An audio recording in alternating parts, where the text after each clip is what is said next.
Good afternoon. Welcome to the show. Real Big Talk. I'm Big Rick. That's Lola. I am damn glad to see you. I really am. Did you miss me? I did miss you. Oh. I did miss you, and I appreciate Wade being here and filling in, and a couple of my friends, Kyle on Friday, and Aaron Myler from WTRF filling in on Thursday and just kind of co-hosting with me and having some fun, but it's just not the same without you. Aw. We have that fun-spirited go back and forth, and you pick great songs, so it's always a pleasure. Thank you. I got to tell you, I am in it for a Monday. This is the best Monday mood I think I may have ever been in my life. I had a fantastic weekend. Good. I really did. I hope you guys did too. Of course, maybe basketball didn't go the way you wanted to last week, and you're kind of a curmudgeon about that all weekend long, but the Mountaineers end up getting a good seed, a 3 seed. Who knows what it could have been?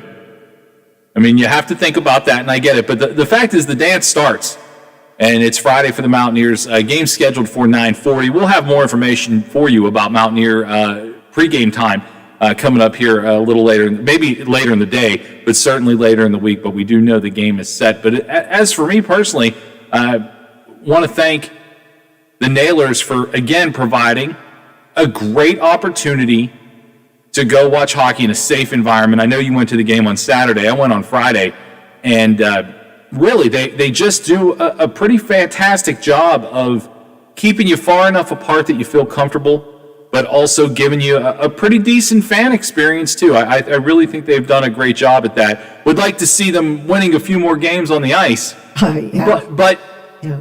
nonetheless, the opportunity to be entertained is there. And the Nailers really have done a fantastic job with that. I was so looking forward to, I know that you went Saturday, and I thought, you know what, I'm going to go on Friday because there's no way Garrett Hunt, who is the new guy for the Nailers, there's no way he won't fight on his first night. He didn't fight. Actually had a point, which is good. I mean, he did get them tied up at one point, but no fights. I didn't see any fights. Did you see fights?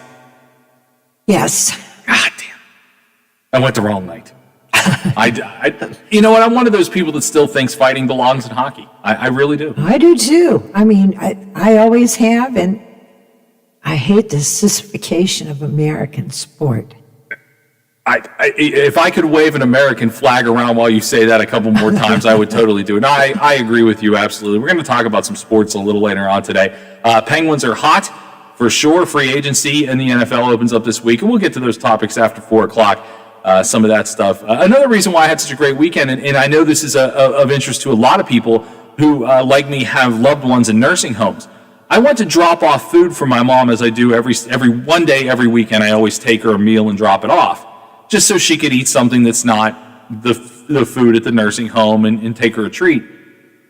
Well, Saturday, they invited me in. Oh, how nice. They said, and I received an email today, I guess the CDC has opened up the opportunity for nursing homes to open up a little more as far as letting people in and seeing their families. So, I mean, it took a year. It's been a long year and a hard year. But when they offered me in and said, look, you know, you can come in and take it yourself, I was floored.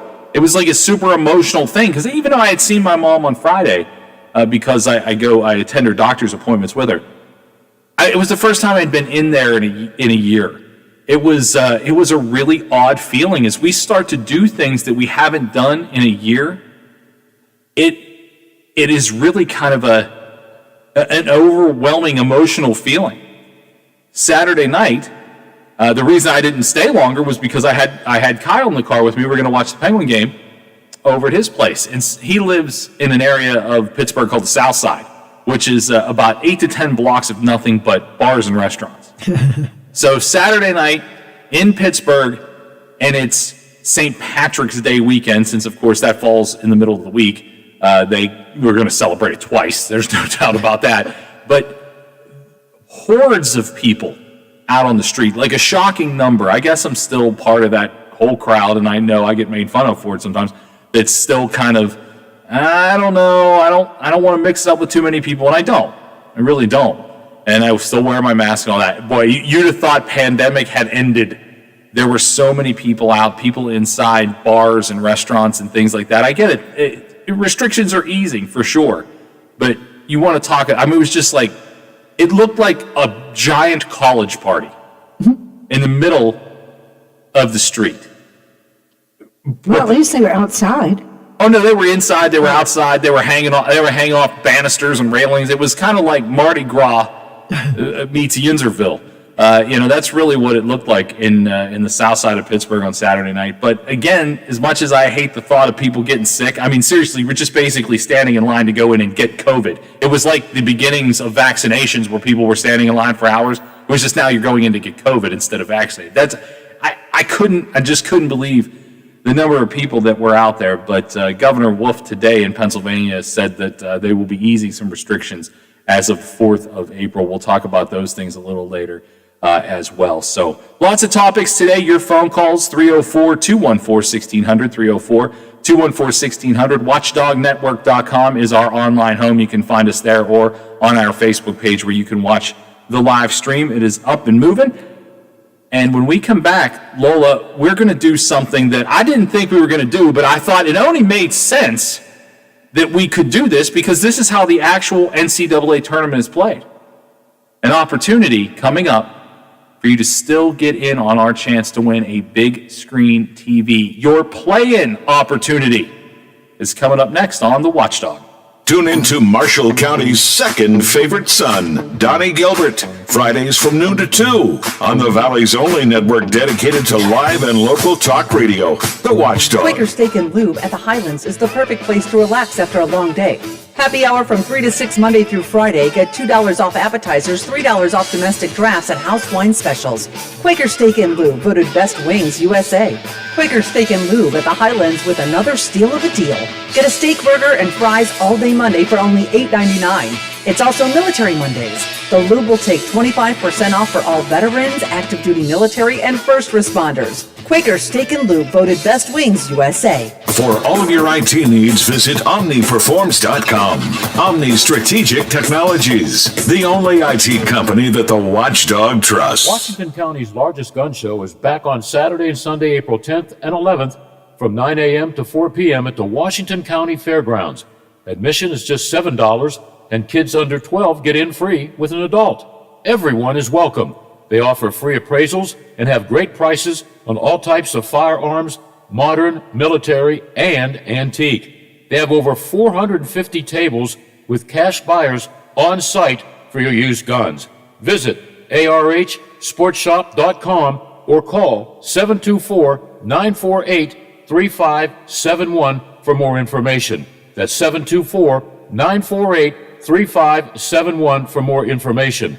That's Washington County Gun Show, presented by ARH Sports Shop, April 10th and 11th. I'm not buying till I checked on Ford. Most of us are faced with uncertainty every day.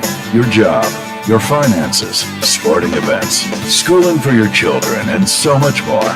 With so much uncertainty surrounding you, there is one auto dealership that you can be certain about, and that's Doane Ford. You can be certain that you always get a great deal and the best service afterwards.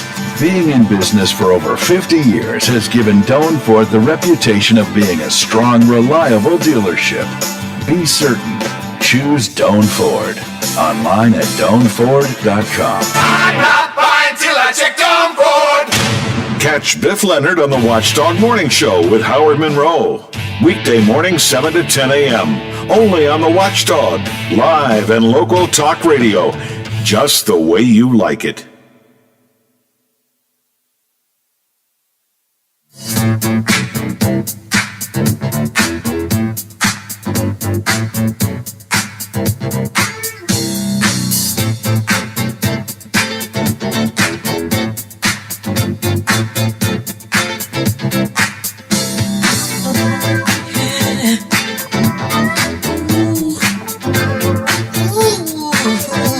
Look at her.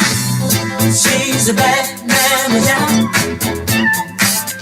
Just as fine as she can be.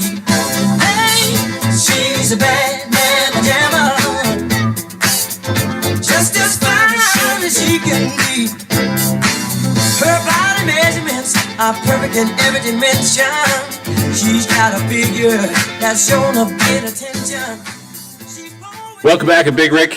That's Lola. It is 2:19, and your opportunity to get into the play-in round of our NCAA tournament. Now, of course, yesterday we found out where the teams land, and there's always playoffs or play-ins and how that works in the NCAA tournament. Well, we decided to give you an opportunity to play in to our big opportunity to win a big screen TV. Here is the play-in right now: 304-214-1600, 304-214-1600. Give us a call. If you're already on the list, you've already signed up, you're in. You're already in. You'll be assigned a team, and we're actually going to work on that as soon as we get our couple of play-ins. But if you're not on the list, you have a family member that's not on the list, you can call us and get in on the opportunity to be in the play-in games. 304-214-1600. Let's get you signed up and ready to win a big screen TV. We'll assign a team to you, and you get to basically ride the wave of fun through the tournament. So maybe you get one of those Cinderella teams. You get that team that gets a 13, 12, 11 seed. Maybe they ride it all the way to the Elite Eight, the Final Four. What if you get the team? What if Cinderella truly strikes this year and you get that opportunity to just ride the wave all the way, meanwhile knowing that you didn't have to put up anything, you're not betting anything, and you might walk away with a big screen TV. So that would be kind of fun. So I just read a story a couple of minutes ago that I thought was pretty entertaining, as far as the fact that to me it seems like a no-brainer. And there's people that were complaining about it. The entertaining part was reading the comments where people were absolutely insane over this, and I think it's ridiculous. Kroger, which of course a lot of us go to Kroger, they're all over the state of West Virginia, Ohio. Kroger said they're going to require masks inside their grocery stores until their workers can get vaccinated. To me, that seems like a no-brainer. You know, the opportunity for us to get some of our freedoms back, the things we like to do back, at this point, we're all chomping at the bit. And I'm 1,000% on the list of people who are tired of COVID-related anything stopping me from doing the things that I love. And I'm happy that I've been able to get my life back a little bit more by going to Naylor games, going to Penguin games, seeing my friends a little bit, and also moving forward to getting vaccinated. I think grocery store workers really kind of got the shaft in this whole thing. I mean, you want to talk about one of the lower paying jobs that absolutely positive, the word essential should be labeled on anybody who served up groceries, cashiers, bagged them, produce, all that kind of stuff. You want to talk about what they did and what they continue to do. I mean, we're not out of it. But you want to talk about what they did. And so Kroger said, hey, you know what? Until they have that opportunity to get vaccinated, we're going to require masks. Good for you, Kroger. And I know that that's not necessarily a popular opinion. People are done with masks. I hate it too. I absolutely hate it. When I would travel on a plane, sometimes I would actually wear a neck gaiter for the sake of putting it over my mouth and nose while I'm on a plane. And sometimes I pull it up over my eyes to go to sleep if I'm going to sleep on the plane. So wearing a neck gaiter to me was something that I had done before in my other part of my life in the live industry, live events industry. If we're doing a show in a field or something like that, I always had one on because when you're got dust kicking up. And so it prevents the dust from going up your nose and your mouth. To me, it wasn't that big of a deal. But the actually wear the mask over your face, it's a pain. It's a pain. I hate it. I absolutely hate it. But for employees of Kroger, I think that's good for them. I think good on Kroger for saying that. And if you're mad about it, be mad about it. But you know what? You'll be mad about it with groceries in your cart because those people are there. Those people are working. Those people are taking care of you. So, for someone to be overly mad about that, but the comments were ridiculous. I mean, how stupid are we? I'm never going to shop in Kroger again because they're going to keep making me wear a mask. You've been wearing one for a year. You've been getting groceries there. You've already had to do it. Just a little while longer, and we'll get there. We'll absolutely get there. The state of Pennsylvania, in the meantime, is going to open up and expand some of the occupancy that you can have in different places. And that's going to come in April. Now, as much as I don't like Tom Wolf, and I don't at all, at all. I will say this, the plan that I have seen for Pennsylvania opening up a little bit more is a little more gradual, and they're letting you know almost 3 weeks in advance that this is what to look for. See, one of the things that I didn't understand are all of our things that we like to do back in March of last year were taken away from us right away. It was, this is gone, you can't go here, you can't go there, nobody can be in a sports arena, now there's no sports, and then everything's just gone. Yeah. And I get that they had to do that because they had no idea what they were doing. Now, you can always play that, was it too drastic, was it this? I mean, hindsight will always be 20/20, but everything we got taken away from us at one time. Slowly restoring things back and going, hey, there's 3 weeks from now, this is going to be allowed. You're going to be able to have 50% occupancy in Pennsylvania, which honestly, Pennsylvania is one of the ones that is the furthest behind as far as letting people in. It is going to be, to me, the last state that probably opens up fully. But 3 weeks notice is something to look forward to. It's a chance to plan. These bars and restaurants I know want to open, and it's not just bars and restaurants. We always think about that because the service industry is so big. But they have a chance to put a better plan in place with 3 weeks notice than to just say, well, tomorrow at midnight, everything is, the next day, everything is open. This does give at least an opportunity, A, to look forward to something, and B, for those places to go, okay, here's how we can properly distance people inside by getting the most out of our capacity that we have. And I think that's, I hate to admit it because I'm not a wolf guy, it's probably a good idea. Well, they've got to get employees back. Yeah, I mean, you got to reemploy. That's a big thing. Some people might be working a small part-time job somewhere. Well, you can't just call them tomorrow and say, okay, you're on the schedule now starting Friday. Yeah, I mean, that's a tremendous point. You're right. You're absolutely right. People need to be able to rehire people. And what I'm going to really be interested to see, because this 3 weeks is going to tell us a lot. How is our economy recovering? And really, in the next couple of weeks, most people are going to have some extra income. Are they going to go out and spend it in bars and restaurants? Who's going to squirrel it away? Who's going to wait and wait till May 1st on their own and just go, hey, this is something we're going to do? But it's April 4th for the state of Pennsylvania, and then them opening up a little bit.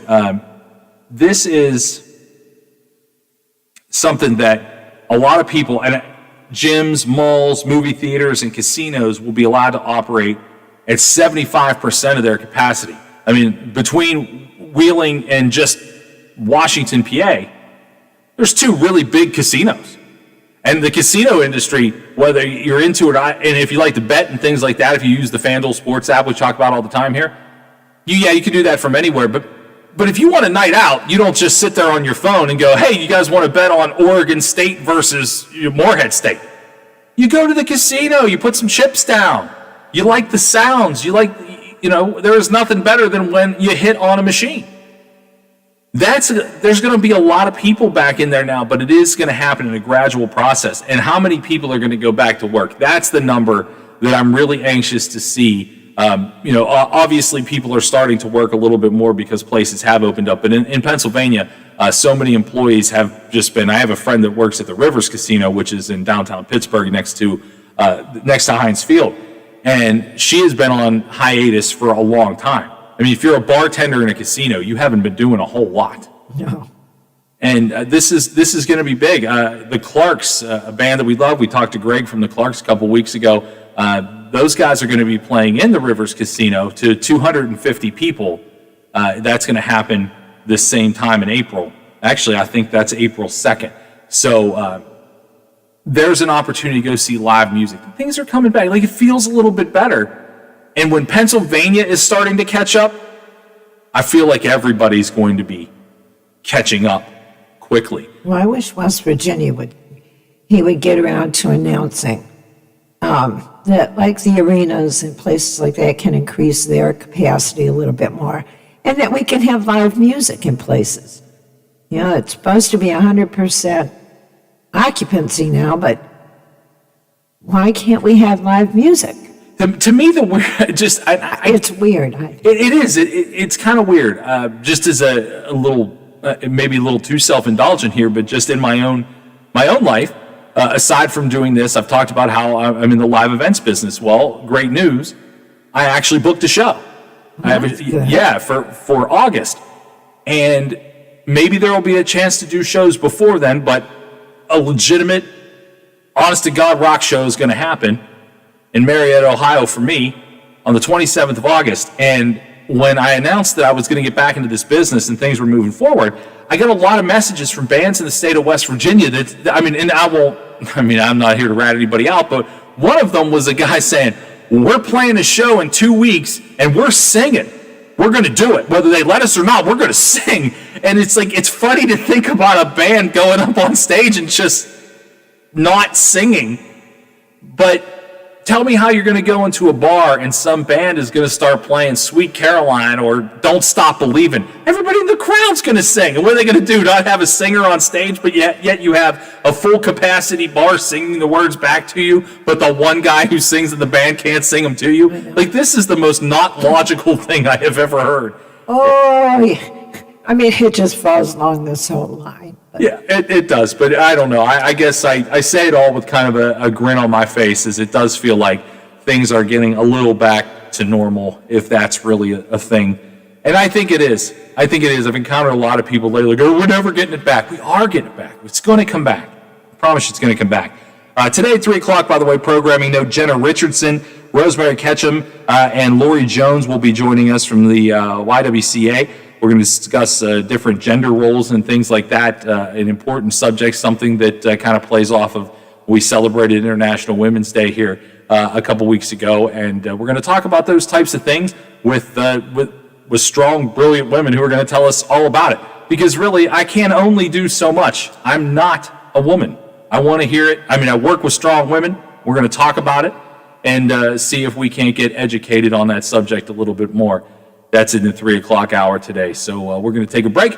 We got the news update coming. Stay right here on the Watchdog. The Metro News Update is brought to you by Thomas Auto Centers, Mall Road, St. Clairsville. Get the best deal at Thomas Auto Centers. West Virginia Metro News. I'm Chris Lawrence. Federal authorities have made a pair of arrests in connection with the death of a U.S. Capitol police officer in that January 6th insurrection incident at the U.S. Capitol. And they include a man from Morgantown, 39-year-old George Pierre Tanios, arrested Sunday, and he is expected to appear in federal court today to answer to the charges. Also charged 32-year-old Julian Cater of Pennsylvania. Those two are identified by eyewitnesses on a video. Cater specifically is seen in the video discharging a can of bear spray into the face of Capitol Police Officer Brian Sicknick, who later died.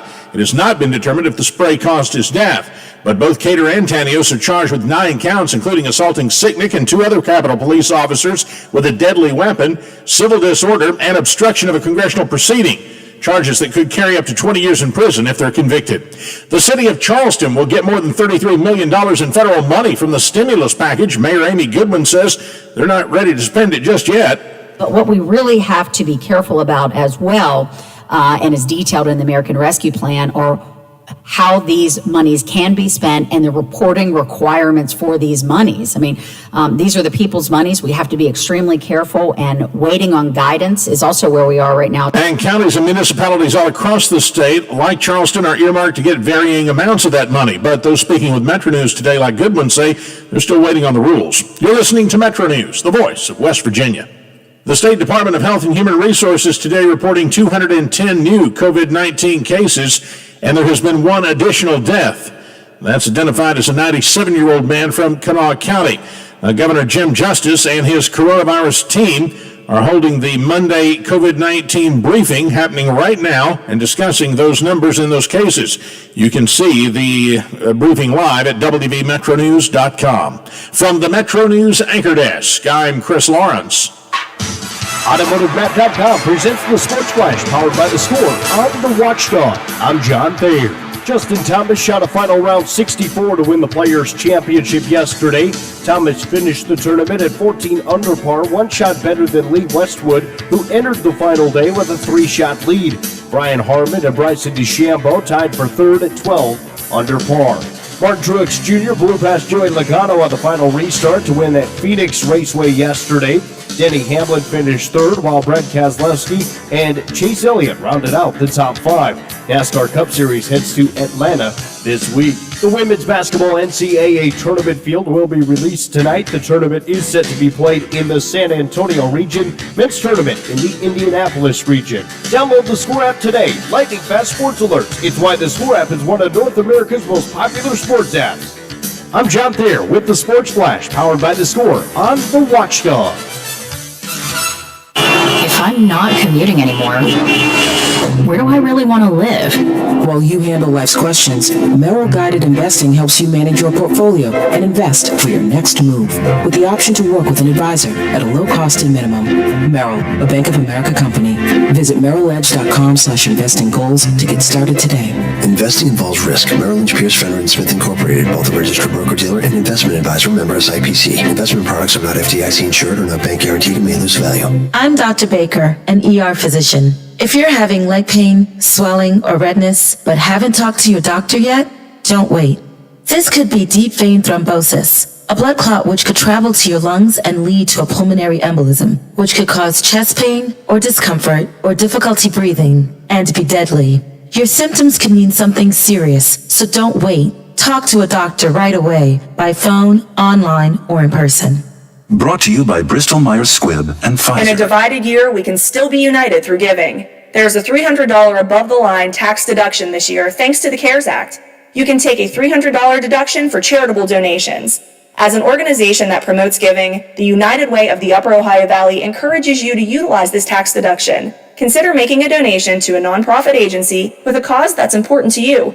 Any donation made to the United Way will go towards our annual campaign supporting local programs focusing on the community's toughest needs. Wake up to the Ohio Valley's favorite morning show, the Watchdog Morning Show with Howard Monroe. Weekday morning, 7 to 10 a.m. Only on the Watchdog. Keeping it real for the right, keeping it real for the left. 100% real talk is right here. Real Big Talk continues now on the Watchdog. Here's Big Rick.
Welcome back.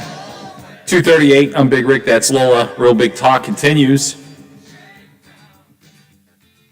Unfortunately, another black eye for the state of West Virginia and the state of Pennsylvania. Heard in the update, and it has been confirmed that 2 men have been arrested due to the events that unfolded January 6th, one from Pennsylvania, one from West Virginia, that may have led to the death of Officer Brian Sicknick in the Capitol.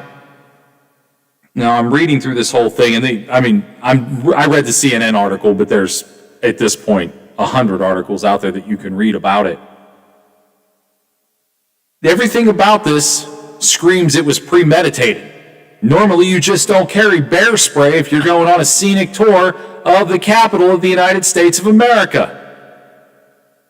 I don't carry bear spray. Don't encounter many bears in downtown Washington, D.C. Julian Ellie Cater of Pennsylvania, George Pierre Tanos of West Virginia, both arrested for spraying toxic chemical spray during the Capitol riots. There's so much video on this. I remember, Lola, maybe 2 days after, somebody actually called me out on it. I don't remember if it was on Facebook or they actually called in. I said, they're going to catch every one of these people. And someone called in or messaged in and disagreed heartily. They'll never catch them. Like almost that they were happy or prideful that they wouldn't be caught. They're going to catch every last one of them. They're all idiots. They put their faces everywhere. Well, I mean, not only that. I mean, did anybody think the Capitol didn't have a ton of security footage? I mean, I don't know how anybody thought this was something that they would ever get away with. And as it continues to unfold, reading this, basically, there's video of one saying to the other, "This is bear bleep," talking about how it was not meant for humans. It was actually meant to put down an actual bear. And the reports go on to describe where one tried to grab the canister and the other one said, "Not yet, it's too early." That just doesn't happen. That getting a flat tire just happens. Carrying bear spray into a riot at the Capitol doesn't just happen.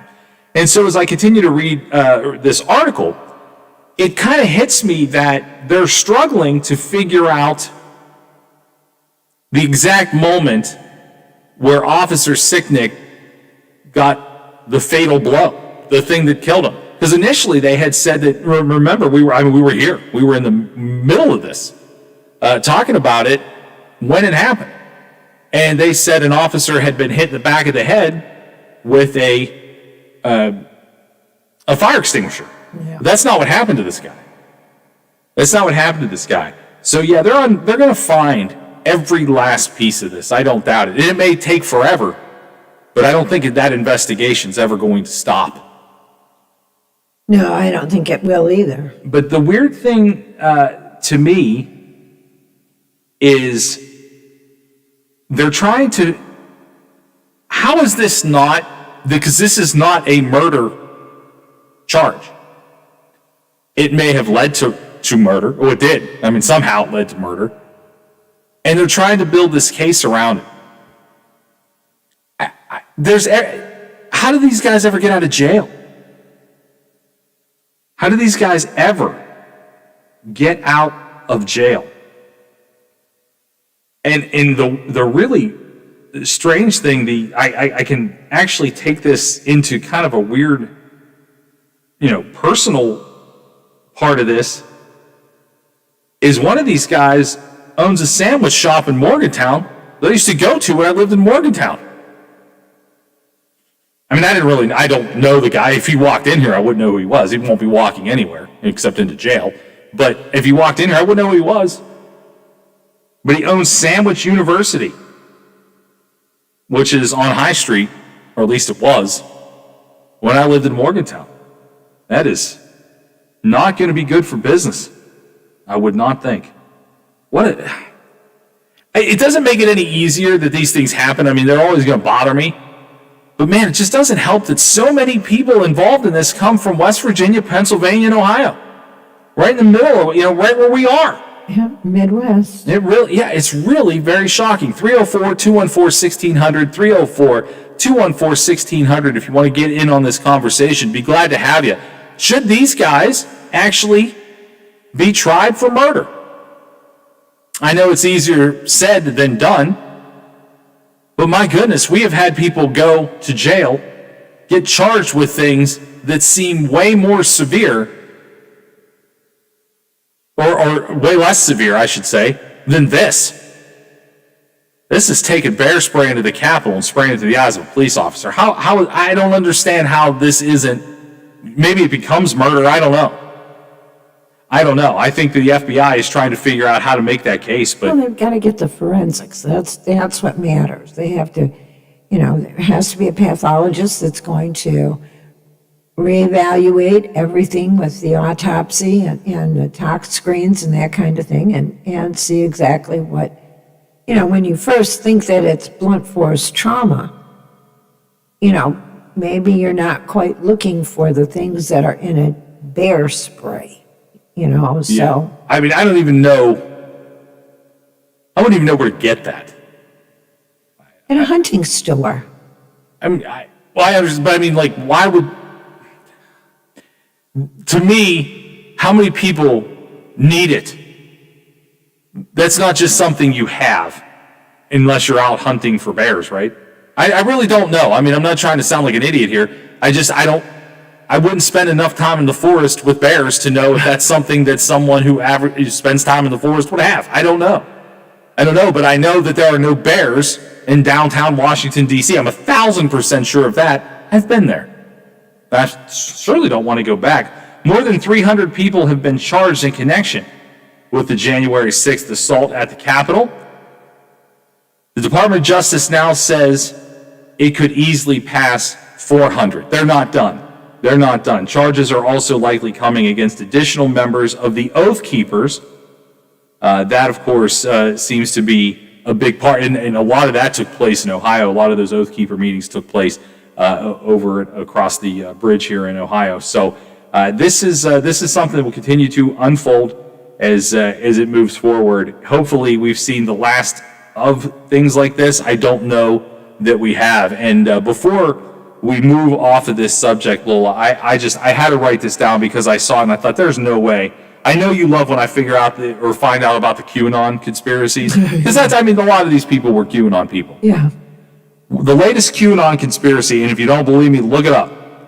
QAnon thinks that JFK Jr. is coming back on the 4th of July. Well, that would be a hell of a trick if he could do that now, wouldn't it? I don't even know where to begin with the sentence that came out of my own mouth. They think JFK Jr. is coming back. He died in a plane crash. Now, are they celebrating the fact that he's coming back, or are they bemoaning the fact that he's coming back, being as he is a Kennedy? It's honestly hard to know.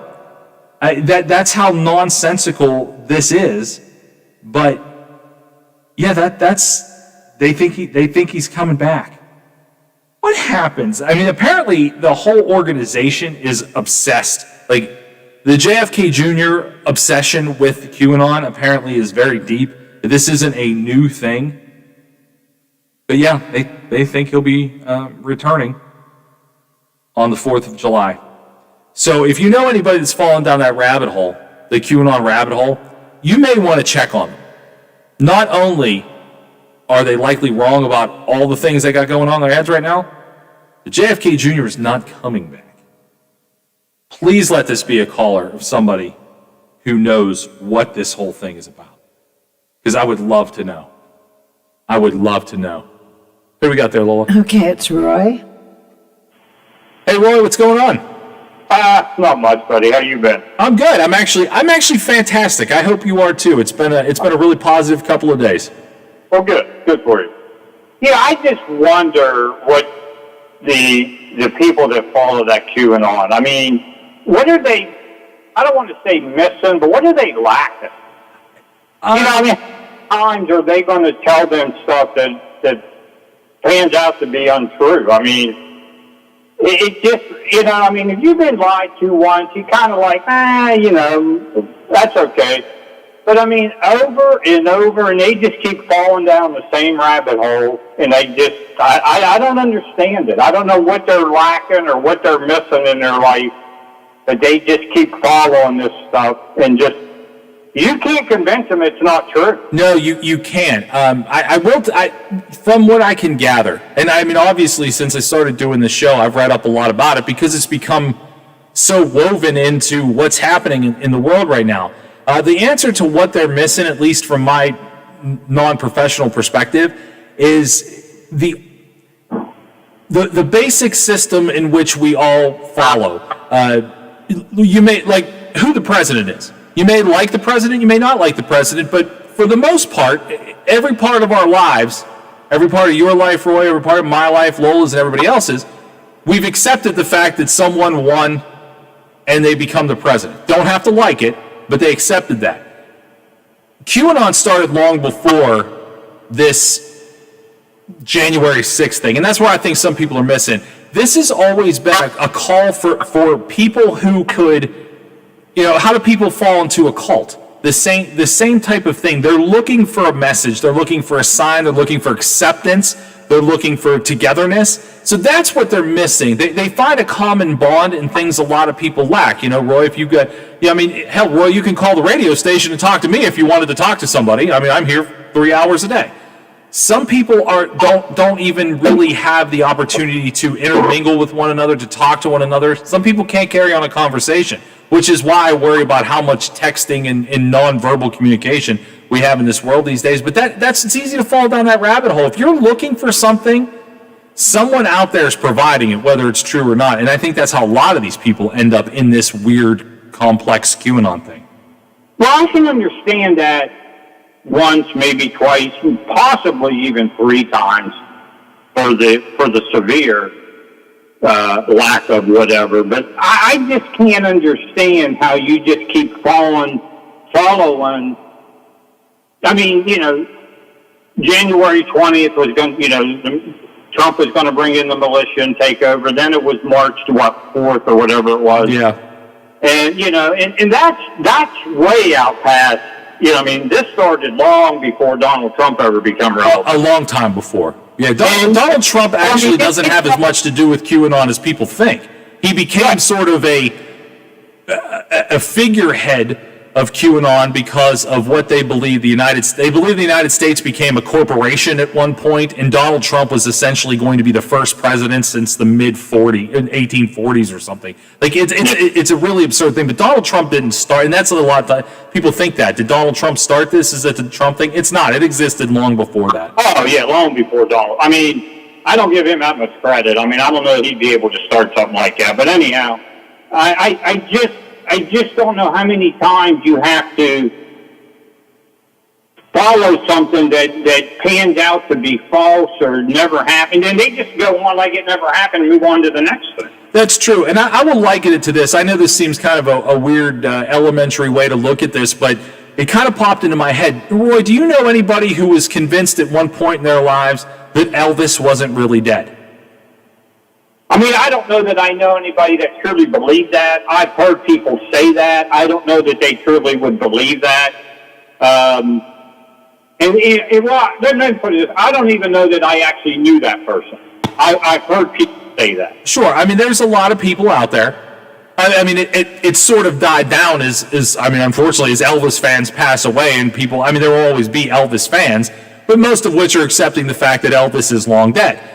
I mean, you want to talk about a cult following?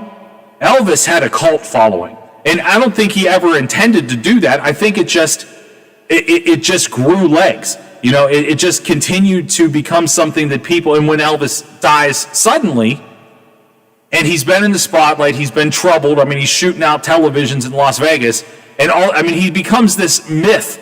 Elvis, the legend of Elvis, actually became bigger than the career of Elvis.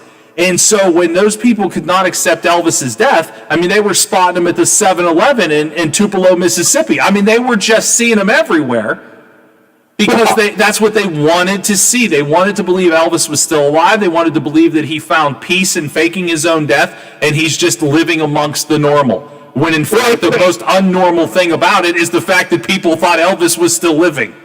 Well, I mean, you could almost see that with Elvis, because how many Elvis lookalikes are there? Well, that becomes now you're entering into a world that we are going to talk about. I don't know if we'll get to it today, but we are going to talk about deep fakes. Have you heard the term deep fakes? Deep what? Deep fakes. I don't think so. Okay, what essentially a deep fake is, and I'm trying to find somebody who can come on and really talk about this better than I can, but I do read a lot about it. Deep fakes, at one point, just recently, last time I think they tried to pull a deep fake on us, was there were pictures of President Trump getting on a plane with a woman who was supposed to be his wife. However, what started to come out about that is this woman a deep fake of his wife? Essentially, they are finding people that they can sculpt and mold and look just like someone who is supposed to be somewhere. And so Tom Cruise actually has a very deep fake out there, a person who is pretending to be Tom Cruise, who I can't lie to you, when I saw the picture, I thought there's no way that guy isn't actually Tom Cruise. So deep fakes are becoming a thing that people really get into. Elvis, honestly, I didn't expect us to talk this much about him, but Elvis, if Elvis were alive, he could have been the creator of the deep fake because he did, they spotted him everywhere. So yeah, it's a weird world out there. There's a lot of stuff we don't know about and probably just as normal, regular people won't ever understand. But yeah, I liken QAnon to those people that kind of thought Elvis was still alive or still do. Because Elvis would be, 90 now? I mean, he would be... He died. What's that? He 70? Yeah, he died in 77. Yeah. Elvis died in 77. So, yeah, he would... That's what I mean. People that want to find those things, they want to believe in those things, they want to never let go of those things. To me, that's exactly what QAnon is. It's kind of cute when it's your weird old aunt that thinks Elvis is alive. It's not kind of cute when you think that JFK is going to rise up off of the banks of a river in New York and be fine. I mean, that's just, to me, absolutely absurd. Well, and the thing is, I mean, when that doesn't happen, which most people, I think, are going to agree that that's probably not going to, it's not going to happen. But they don't even, they don't say, well, it didn't happen, but they just move on to the next one like it did happen. Yeah, you're right. You're right. I mean, when your willing suspension of disbelief is March 4th didn't happen, but we certainly know April 23rd, whatever they earmark that day is. They don't acknowledge that the things that they thought didn't happen, they just look at the next one and they try to roll through it. Roy, we are way up against a break. Thank you for the call, my friend. We appreciate you listening. Okay, thanks. Thanks, Roy. Bye. Lola, did you know anybody that felt like Elvis didn't die? Oh, yeah, I had friends that were diehard Elvis fans, and the running joke around where I grew up was Elvis is alive and well in Kalamazoo. Why anybody would go to Kalamazoo is beyond me, but that was this deep fake thing. There is now an app, people have the ability, and it's not really hard to get, to take a still photo and rework it so that it is a video. It just came out yesterday or today that some mom... Oh, yeah, she's on my list. Yeah, just deep faked these girls they were all competing for a cheerleading spot against her daughter. So she comes up with this video of them getting high, of having sex, and none of it's all fake. Deep fake. And like that time they tried to say Nancy Pelosi was drunk. Yeah. That was, and there have been a lot of them, and I don't know that we all necessarily know that what we've seen. Yeah, that's kind of the point. We're really not sure exactly what we look. People are playing tricks with our minds. There's no doubt about it. It's just how far down you're willing to go. Have we seen deep fakes? Yes, you have. Whoever you are listening right now, you have been faked out by something. There is no doubt in my mind that you have been deep faked. I know I have. I don't know what it is. I don't know how it was. But there's no doubt in my mind that this happens. It's just how far are you willing to get wrapped up into it until it makes you mad, until it drives you nuts. That's kind of where the situation is that we're just going to have to figure out. We're coming up on a break, and when we come back, we're going to have Jenna Richardson, Rosemary Ketchum, and Lori Jones join us. We're going to talk about gender roles and women's issues right here in the Valley to around the world. That's all coming up in just a couple of minutes right here on The Watchdog.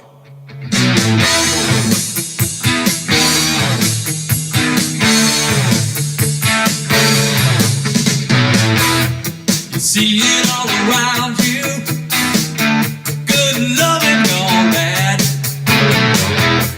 and usually it's too late when you realize what you had. And my mind goes back to a girl I met 12 years ago, who told me just hold on loosely, but don't let it go.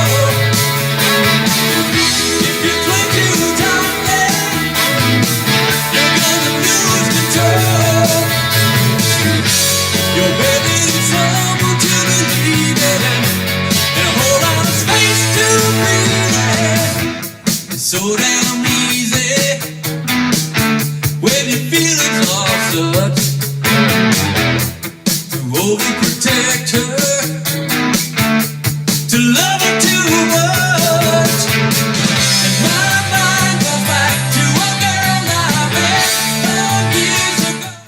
Watchdog is FM 98.1, AM 1600 WKKX Wheeling, FM 97.7, AM 1370 WVLY Moundsville. The ABC News is brought to you by Thomas Auto Centers, Mall Road, St. Clairsville.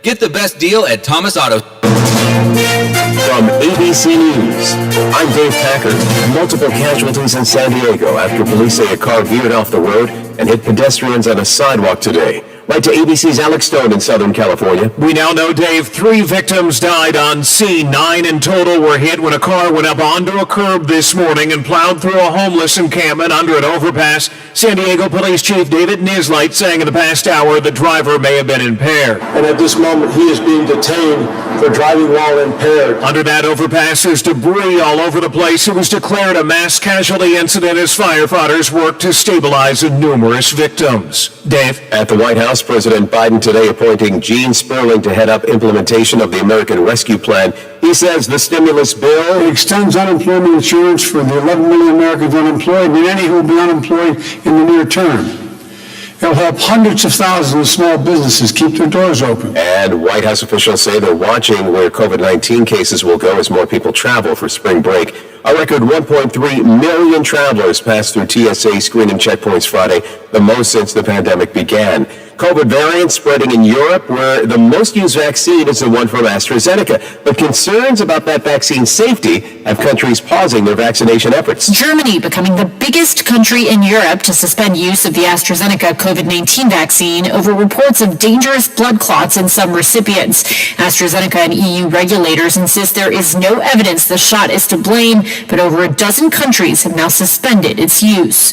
Inez de la Cuetara, ABC News, Paris. Back home, an emerging crisis at the U.S.-Mexico border. Unaccompanied children showing up in record numbers. Nearly a dozen Republican House members, led by Kevin McCarthy today, touring an El Paso facility where migrant children are being housed in overcrowded facilities.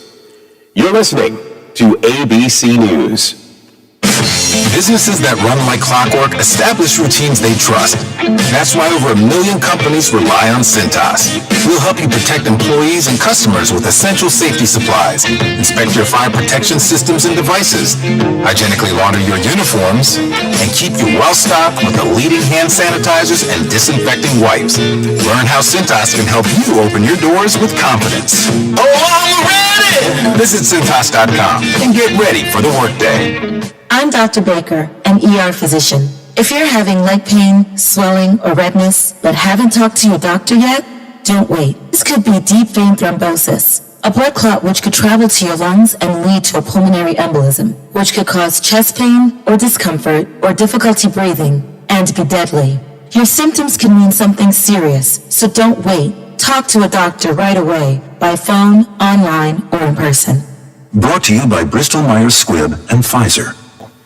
One of the nation's highest-profile police officials has a new job. During his time as police chief, first in Austin and for the last 4.5 years in Houston, Art Acevedo has been an enigma, a supporter of gun rights who marched alongside Black Lives Matter protesters. While some have pushed him to run for office, Acevedo says, Politics are not in my heart because, as you know, I have no home. I piss off the left and the right when they're in extreme. Acevedo has now landed the job of Miami police chief, earning slightly more than his $300,000 salary in Houston. Jim Ryan, ABC News. Tens of thousands of people rallied in cities across Australia today, demanding justice for women and protesting sexual abuse and harassment of women. The March for Justice was spurred by recent allegations of sexual assault centered around Australia's parliament. This marcher in Sydney said she's had enough. I'm absolutely sick of violence against women, and it's about time this civilized country became more civilized. Protesters say there is too much cover-up. Online betting for March Madness stepping up amid the pandemic. Even though there are fewer people in offices to fill out brackets, the number of bets on the NCAA tournament should stay about the same. That's because of the increasing use of legal online betting apps. You can thank the pandemic for a resurgence of Dungeons and Dragons. People isolated at home pushed sales of the game 33% last year. Wall Street, the Dow is up 51 points. This is ABC News. Mr. Clean, Mr. Clean, Mr. Clean. Most people know that Mr. Clean Magic Eraser removes crayon and scuff marks from walls, but did you know it even cleans tough kitchen and bathroom messes that are sometimes tough to tackle? Just wet, squeeze, and erase gray soap scum on your bathtub. Erase cloudy hard water spots in your shower. Erase burnt-on stovetop messes. So for all your tough kitchen and bathroom messes, try Mr. Clean Magic Eraser. Mr. Clean, Mr. Clean, Mr. Clean. Dave Packer, ABC News. A mass vaccination site opens this week at the Wolstein Center, Cleveland State University's arena. Lindsey Buckingham with affiliate station WKYC-TV in Cleveland reports. Just yesterday, Governor Mike DeWine announcing during a visit to Cleveland that starting today, thousands more Ohioans can register for the COVID-19 vaccine. Appointments at this week's mass vaccination clinic already filled up, 17,000 to be exact. That means starting tomorrow, a soft opening at CSU with 1,500 people getting vaccinated. More at the official opening on Wednesday. Then by Monday, 6,000 per day will get the vaccine.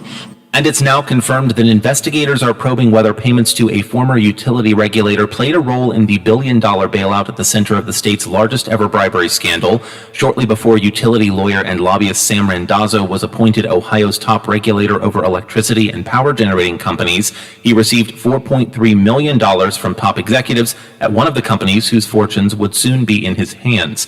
In the months that followed, utility's giant First Energy Corporation won a string of legislative and regulatory victories worth more than $1 billion over time to it and its subsidiaries, including a nuclear plant bailout that's at the center of a $60 million federal bribery probe.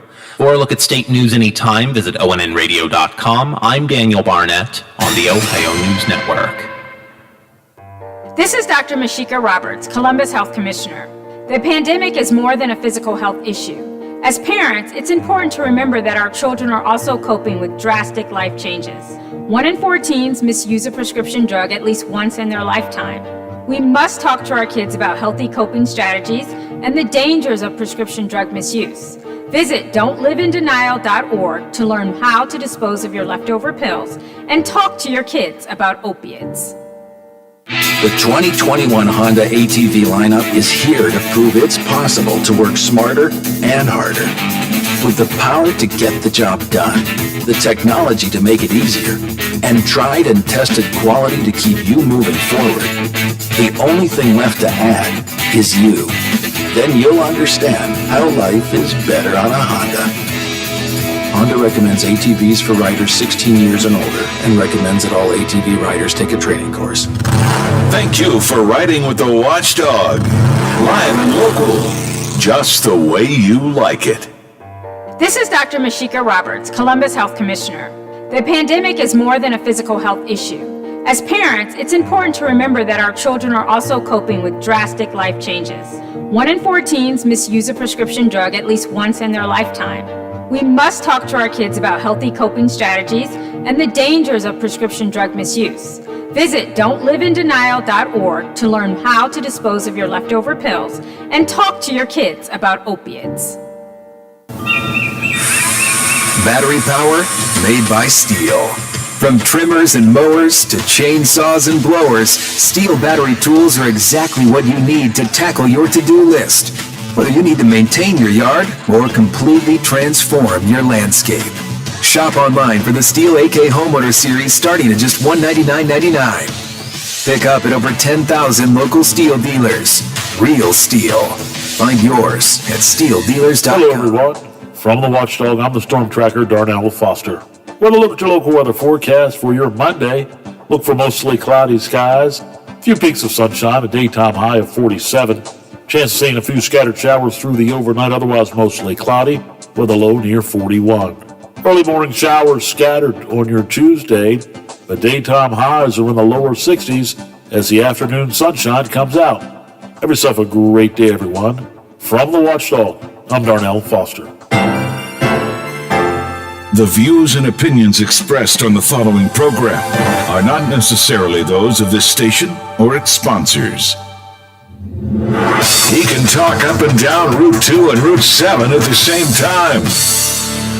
Just ask him.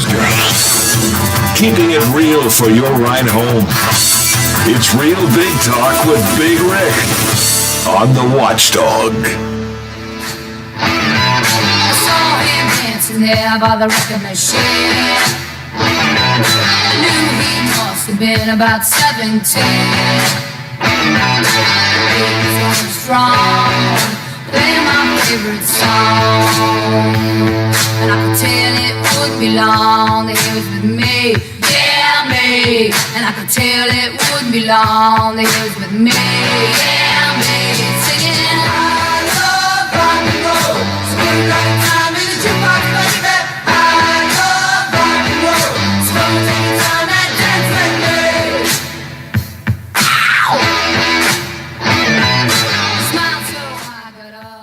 Welcome back to Real Big Talk. I'm Big Rick. That's Lola back there producing the show today. And I've got Jenna Richardson here with me, Lori Jones, and also joining us on the phone is Rosemary Ketchum. And we're going to talk about gender roles and things like that. And I have always said, and I will say this, I come to work with two very strong, very opinionated and smart women all the time. And I know that I'm just a cog in the wheel.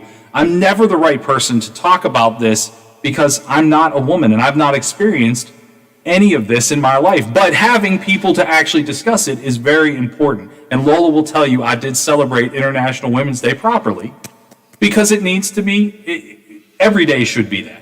I think a lot of men, and I'll be honest with you, some men that I know, I don't think that they get it. Women are catching up and taking the lead.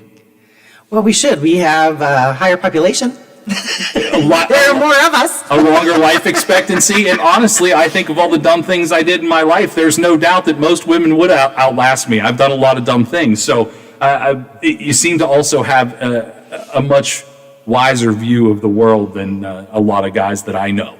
So I'll leave it at that. Well, that's very, very kind. I want to know how you celebrated Women's Day. We played all female artists in the music that we came back in. And talked about a lot of different issues that were going on with women on that day, that particular day. And of course, the backbone of all of this is a woman. I thought you meant you brought her flowers or something. I thought there were things in the background we didn't know about. There are still some things that, have to be caught up with, So Next year. Well, you know what? That's the thing. We'll start out here, and Rosemary is on the line, correct? Yeah. Hi, Rosemary. How are you? Hey, Rick. Good to hear from you. Yeah, nice to hear from you again. So, ladies, let's start here. I know you have all individual things that you'll want to talk about, and I will either serve as the moderator, the punching bag, whatever you want me to be on this one. But I thought of some of my own questions that I want to kind of bring up. It's hard nowadays. People are still trying to figure out, I mentioned this, I had Rosemary on last week, I think it was, or the week before. There's really no rules, instructional list, pamphlet, or anything about how to talk to people these days, regardless of how different or whatever their differences may be from you. So since, Rosemary, you're on the phone and can't necessarily see us, I'll go to you first and let everybody kind of talk about that.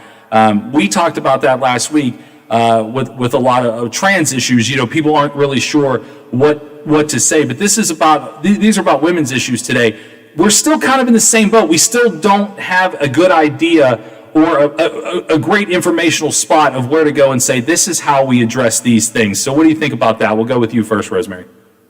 Yeah, I think it's a great question. I mean, we've known that there is, a gender disparity, in our economics for a very long time. But I think only recently are we really, seeing these numbers illustrated for us, in very real ways. So, I think the, UN Women, the United Nations Sector for Women's Development, finds that there are, at least 2.7 billion women on this planet that are legally restricted from having the same choice of jobs as their male counterparts. While that's not always the same here in the States, there are still disparities, globally that women are competing against. And I think also, and I'm sure this discussion will complement that, COVID has presented this extra layer or this added layer of disparity that I don't think a lot of folks are aware of that women are really experiencing. So, this is a critical conversation to have perhaps now more than ever. I would think so. Lori, your thoughts on that? Yeah, I mean, I agree with Rosemary that the many disparities have become very evident during COVID, where women are losing their jobs or have stepped back from the workforce even to take care of their children because daycare wasn't available and things like that.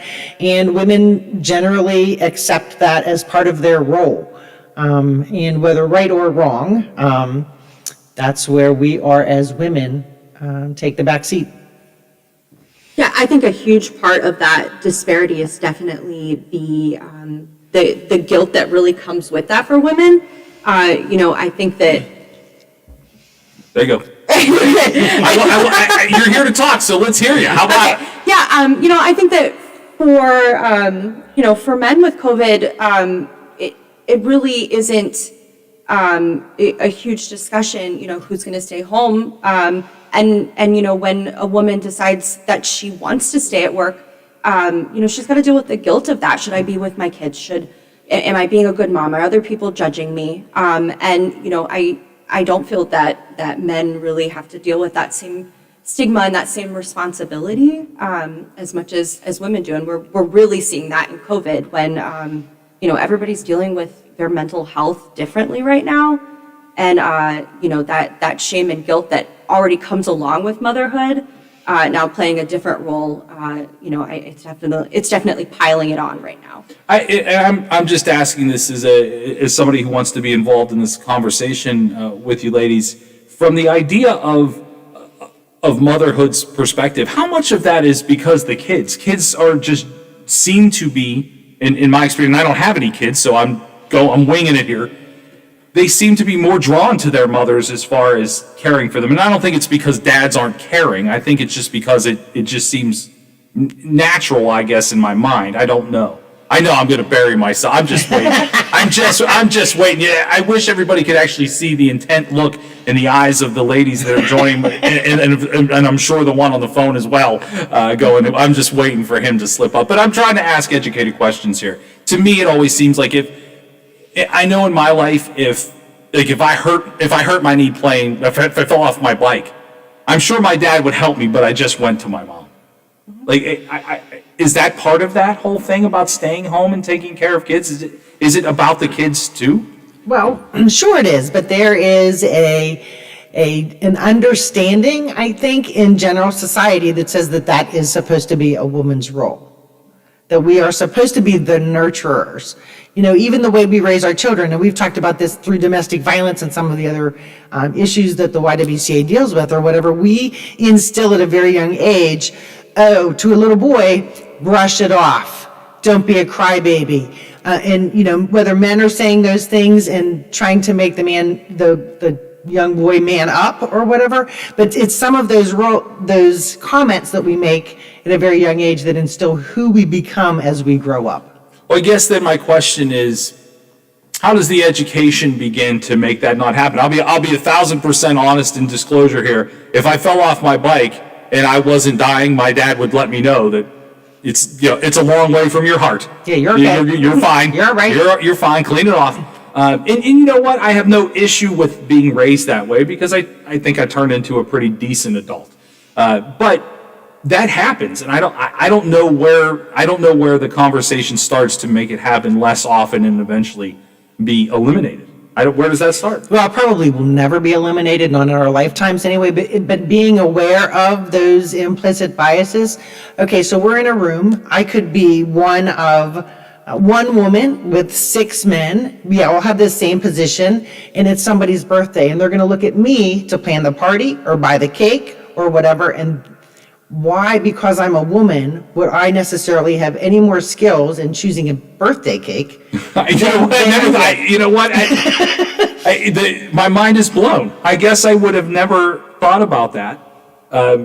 But I guess I wouldn't, if it was my friend's birthday, I'd buy him a cake. But if there were 6 of us and 1 woman, I would have just assumed that maybe she would take. Well, I will say this too in defense of that. And Rosemary, we're not excluding you from conversations. It's just we're not looking directly at you. But I just think women have, in my lifetime, been the ones who will pick up the ball and run with it. And I say that as a compliment. It's not like, Roy, I think you're going to pounce here any second. I see it in your eyes. But I please take it as a compliment because I think you're better at it. I mean, just in my experience, if I've been in any professional setting, most of which is radio stations, the women that were there always supplied the birthday card for whoever, or got the cake, or ordered flowers if somebody's family member died. We were going to send flowers as an organization. I think it's because women are much more organized than I ever have been, at least from my personal perspective. Go I ahead, think we're Laura. more empathetic than anything else. We tend to think of things that will make somebody feel better or, help with hurt, while men just, it's that way of men are from Mars, women are from Venus, men are from Mars. Now, can we teach boys to be that way growing up? Yes.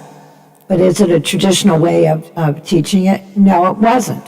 And truthfully, I would prefer to pick out the birthday cake because I would know what the best frosting would be and, all that kind. But I think it's because women are more empathetic. We tend to feel more and put ourselves in other people's, shoes. Well, I think what Lola is getting at when we talk about traditional roles, we're really talking about traditional gender roles that have been prescribed to us. I think, and kind of tying this back to conversations about economic empowerment, I'm sure that folks, in the 1960s and 70s and even earlier, women, there were only a couple economic opportunities for women. You were a nurse, a teacher, or maybe a stay-at-home mom. And, that's within our lifetime. That isn't, that hasn't changed, overnight. So I think, men have often been, assumed to be the boss and in charge. And I think it does go back to these prescribed gender roles. And as a trans person, I'm always thinking about gender roles and how those play a part in our, everyday lives. And I can't help but, make that connection here. I would probably agree with you. I mean, in my lifetime, I think about the jobs that my mom had. My mom's, and also I will say this too. If you went and asked my mom, if I called her right now and said, what was the best job you ever had? Her answer would be being a mom. Raising the kids. Yeah, being a mom. I don't have any brothers or sisters. I was an only child. I got all the attention. So I don't know what it's like to even try to balance raising multiple kids, but I know that would have been my mom's answer. She would tell you that now until the day that she died, that was her favorite job. Although it was not the only job that she had, but the other jobs that she had, she was a secretary my whole life. And I'm not dogging the profession. All I'm saying is that seemed like a role that a lot of women play, that men really in my lifetime, I can't tell you one male that I ever remembered was a secretary. So I think you're probably right. I just don't know how to change that. Ladies, I've actually blocked off as much time as you want for today. We're going to go. No, I'm not. No, I'm going to take a time out. I'm going to think of all my words. We're going to take a quick break, and we'll be back in 2 minutes on The Watchdog. Tune into the Watchdog Morning Show with Howard Monroe, weekday mornings 7 to 10 a.m. on the Valley's favorite live and local talk radio station, The Watchdog. My little girl hurt her foot and needed a doctor fast, but her physician wasn't available, and I wanted her seen as soon as possible. Then I remembered the Wheeling Hospital Urgent Care, right in downtown Wheeling at the Stone Center on Market Plaza. Open 9 a.m. to 9 p.m. every day, the center is ideal if you have a sudden sickness or injury. The doctors and nurses were great, and they also provided x-rays, a pharmacy, and lab draw station. No appointments needed, and convenient parking is nearby. Wheeling Hospital Urgent Care. They'll take good care of you. This is Dr. Mashika Roberts, Columbus Health Commissioner. The pandemic is more than a physical health issue. As parents, it's important to remember that our children are also coping with drastic life changes. 1 in 4 teens misuse a prescription drug at least once in their lifetime. We must talk to our kids about healthy coping strategies and the dangers of prescription drug misuse. Visit don'tliveinDenial.org to learn how to dispose of your leftover pills and talk to your kids about opiates. Battery power made by steel. From trimmers and mowers to chainsaws and blowers, steel battery tools are exactly what you need to tackle your to-do list. Whether you need to maintain your yard or completely transform your landscape. Shop online for the Steel AK Homeowner Series starting at just $199.99. Pick up at over 10,000 local steel dealers. Real steel. Find yours at steeldealers.com. Every weeknight at 6 p.m., join the voice of the Mountaineers, Tony Caridi, on The Watchdog. Tony informs and entertains WVU fans with the latest Mountaineer sports news. If it happens in the world of gold and blue, Tony knows about it and shares it with you. Sportsline, weeknights at 6 on The Watchdog.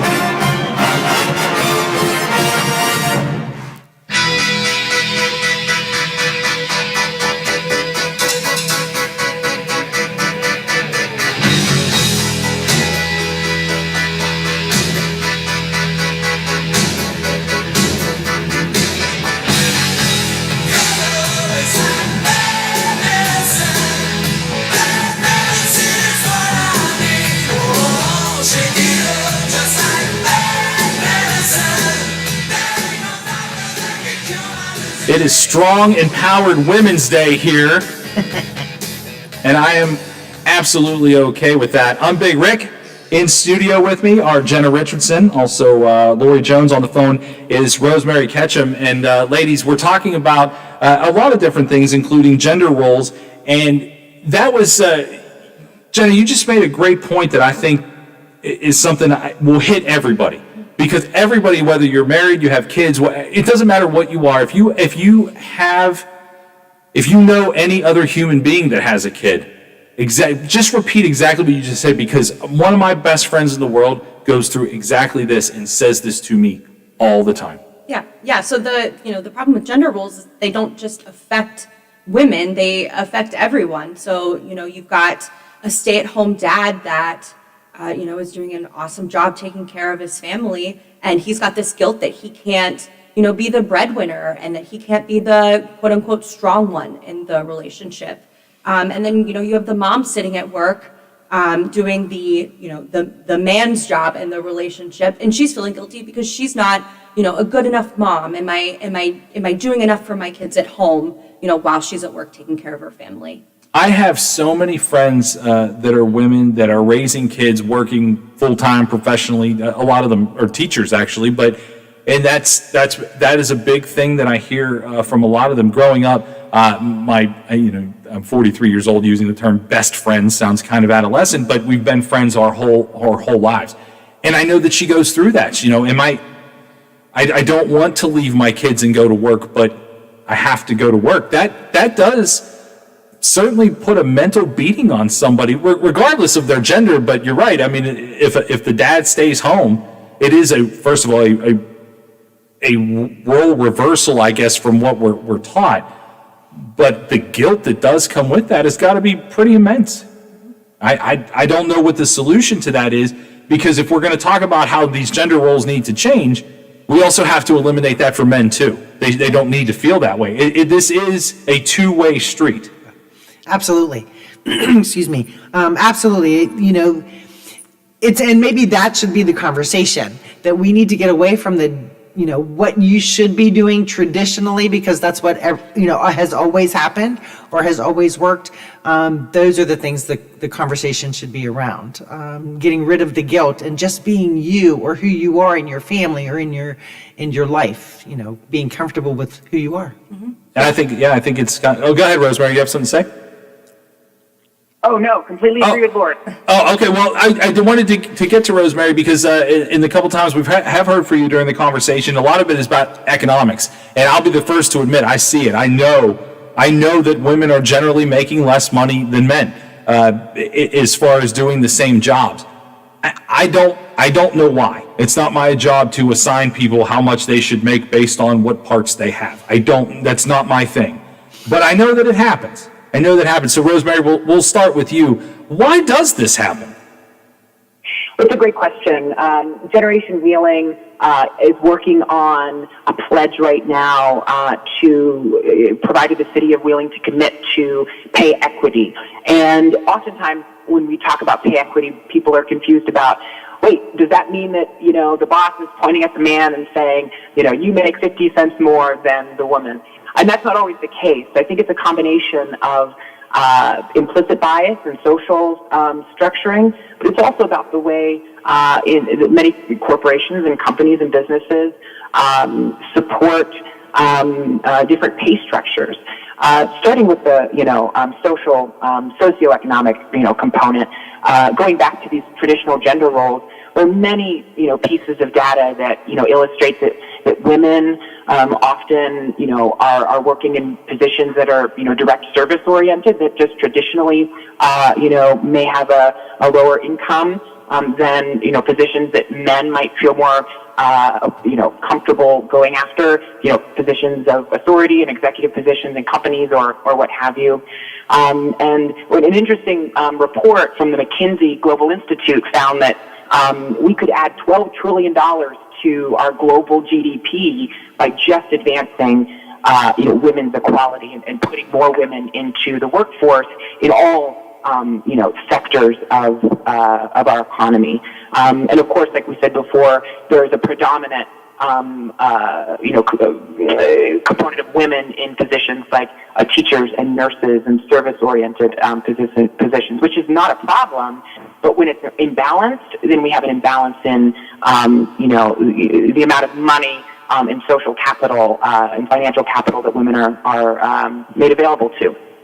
Ladies, does this, I don't know, you would have to tell me, but is it still kind of a touch and go situation for you to walk into, or for women in general, not just you guys, but for women in general to walk into the opportunity for employment, new employment, a boss that you already have, a promotion, and say, I want paid what this job pays, not what you pay a woman?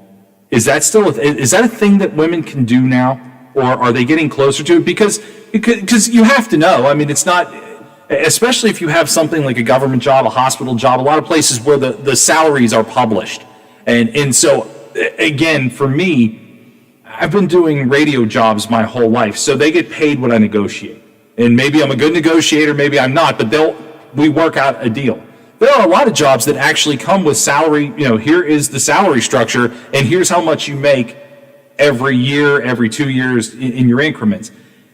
But when you try to negotiate a deal as a woman, are women comfortable enough to say, I want paid what I'm worth now, and I want paid what other people have been paid for this job? Lori, go ahead.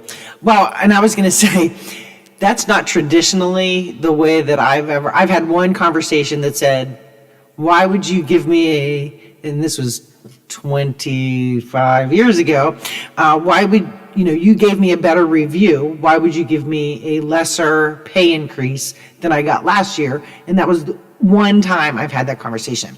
There is a 25-year difference, I think, between Jenna and me. I think today it's a lot more comfortable or, not becoming part of the process than it was when I was young. I mean, I'm on my way out. I can see the end for me. I hope that it's becoming a place where people can negotiate their salaries and things like that. Jen? Yeah, I think that, while people in our generation might feel more comfortable negotiating, that's not saying that the outcome is always going to be favorable when it comes to equity.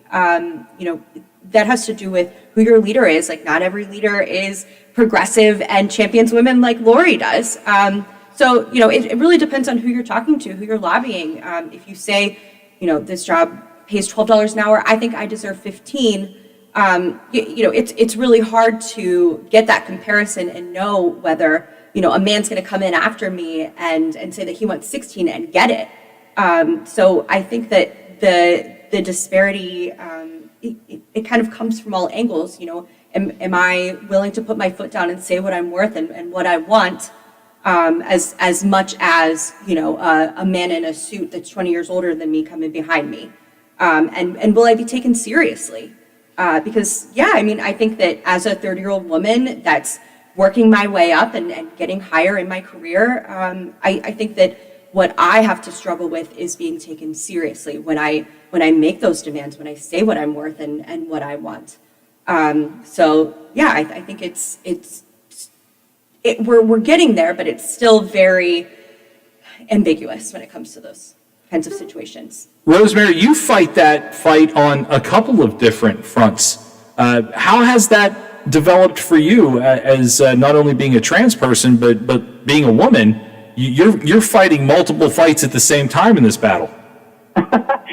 Well, yeah, I mean, I completely echo what Ms. Richardson is saying about the confidence to be able to advocate for yourself. I think oftentimes, the implicit, bias is often kind of self-stereotype where we say, well, I don't want to be too straightforward because I'll look pushy or bossy or, I'll come off as being rude versus coming off as being strong and confident and assertive. Those are two different things, and sometimes the labels are shifted and not based on behavior, but based on these kind of historic ideas of gender. And as a trans person, I'm always thinking about how I behave and how I'm perceived, in the general population. And, I feel more comfortable being able to assert myself. And, as a member of city council, I have to do that often. When, lobbying for a specific position or issue that I'm in favor of. But I won't say it's, easy. And then, the whole conversation about imposter syndrome and feeling, like you aren't qualified, even though you are, I think plays a role here as well. So it's complex and there's no way we can solve it in an hour, but I think that intersectionality is a really important way to frame it because there are so many layers to each discussion. Ladies, we got to take a break. Would you like to stay a little longer and talk about some more things? All right, everybody's welcome to do that. And Rosemary, hang on the line. Lowell's going to hit a break, and when we come back, we'll get into more of these issues. And we'll also take your phone calls as well, 304-214-1600, 304-214-1600 if you want to get in on the conversation here at the Watchdog. The NCAA Selection Committee gives a thumbs up to the Big 12 Conference and the Mountaineers. Hi, everybody. I'm Tony Caridi. That story coming up on today's Mountaineer Report, brought to us by Kroger. Did you know that 1 in 8 Americans struggle with hunger? Yet more than 40% of the food we produce is thrown out. At Kroger, we know we can do something about this. We're donating more food to local food banks through our partnership with Feeding America. And we're working with World Wildlife Fund to end food waste. But we can't do it alone. And we hope you'll join us in creating a world with zero hunger and zero waste. Visit thekrogerco.com to learn how you can help.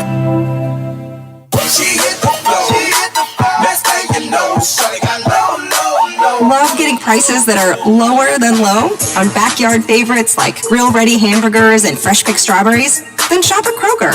We give you more ways to save on the fresh you love with tools like the Kroger app, where you can find personalized coupons on top of weekly sales. Plus, rewards like fuel points, giving you prices that are lower than the everyday low.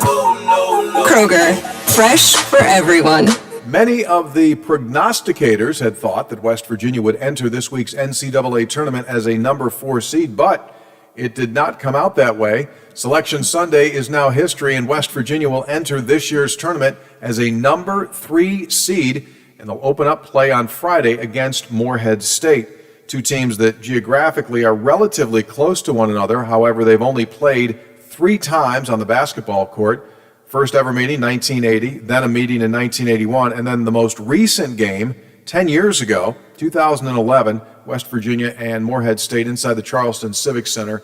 West Virginia won that game. In fact, they've won all 3 of the previous encounters. All in all, this was a very, very productive year for the Big 12 Conference. Consider this, that the NCAA seed list was released after it was over, 1 through 68, and Baylor was the number 2 overall seed, and West Virginia was the second best seed among the Big 12 schools. The Mountaineers, number 10 overall, then Texas was 11, Kansas came in at number 12, Oklahoma State at 15, Texas Tech at 22, and then Oklahoma at number 32. So just as we've talked about all season long, this was a very, very solid season in the Big 12 Conference. In fact, beyond solid. As for the opposition on Friday, Morehead State, very impressive record, 23-7 overall. They play stingy defense, allowing just 63 points per game, and they're hot. They've won 19 of their last 20 games heading into the tournament. That is today's Mountaineer Report, brought to us by Kroger, the official grocer of WVU Athletics. I'm Tony Caridi on the Mountaineer Sports Network from Learfield. IMG College. This is your VSIN action update on the Watchdog. Simple Green is perfect for making your auto, RV, cycling, boating, and other sporting equipment look like new. Visit them at simplegreen.com. The first four of the NCAA tournament gets underway Thursday. Michigan State a 1-point favorite over UCLA. Wichita State laying 2 against Drake. In the 16 seed matchups, it's Appalachian State laying 3 against Norfolk State. Texas Southern a 2-point favorite over Mount St. Mary's. Villanova, the number 5 seed of the South, opens up with 12-seeded Winthrop as a 6.5-point favorite. Drexel, the 16 seed of the Midwest, a 23.5-point dog against top-seeded Illinois. Pittsburgh Penguins in action against the Boston Bruins today at the PPG Paints Arena. The Penguins minus 105, Boston minus 115. For vsin.com, I'm Mike Sennett on the Watchdog. For all of your IT needs, visit OmniPerforms.com. Omni Strategic Technologies, the only IT company that the Watchdog trusts. Quaker Steak and Lube at the Highlands is the perfect place to relax after a long day. Happy hour from 3 to 6 Monday through Friday. Get $2 off appetizers, $3 off domestic drafts and house wine specials. Quaker Steak and Lube, voted Best Wings USA. Quaker Steak and Lube at the Highlands with another steal of a deal. Get a steak burger and fries all day Monday for only $8.99. It's also Military Mondays. The Lube will take 25% off for all veterans, active duty military, and first responders. Quaker Steak and Lube, voted Best Wings USA. I'm Andrew Saul, Commissioner of Social Security. Beware of telephone scammers pretending to be government employees. Real Social Security employees will never threaten you. Callers threatening you with arrest or other legal action and demanding money are not from us. If you receive a call like this, hang up, do not provide them with any form of payment or information. Report the call at oig.ssa.gov. I'm not buying till I checked on for. Most of us are faced with uncertainty every day. Your job, your finances, sporting events, schooling for your children, and so much more. With so much uncertainty surrounding you, there is one auto dealership that you can be certain about, and that's Doan Ford. You can be certain that you always get a great deal and the best service afterwards. Being in business for over 50 years has given Doan Ford the reputation of being a strong, reliable dealership. Be certain. Choose Doan Ford. Online at DoanFord.com. I'm not buying till I check Doan Ford. Listen to the Watchdog Morning Show with Howard Monroe. Weekday mornings 7 to 10 a.m. Only on the Watchdog. Live and local talk radio just the way you like it. It's not red. It's not blue. It's just real. Real Big Talk with Big Rick continues now on the Watchdog. With a pink hotel, a boutique, and a swinging hot spot. Don't it always seem to go that you don't know what you got till it's gone? It'd be paradise, put up a parking lot.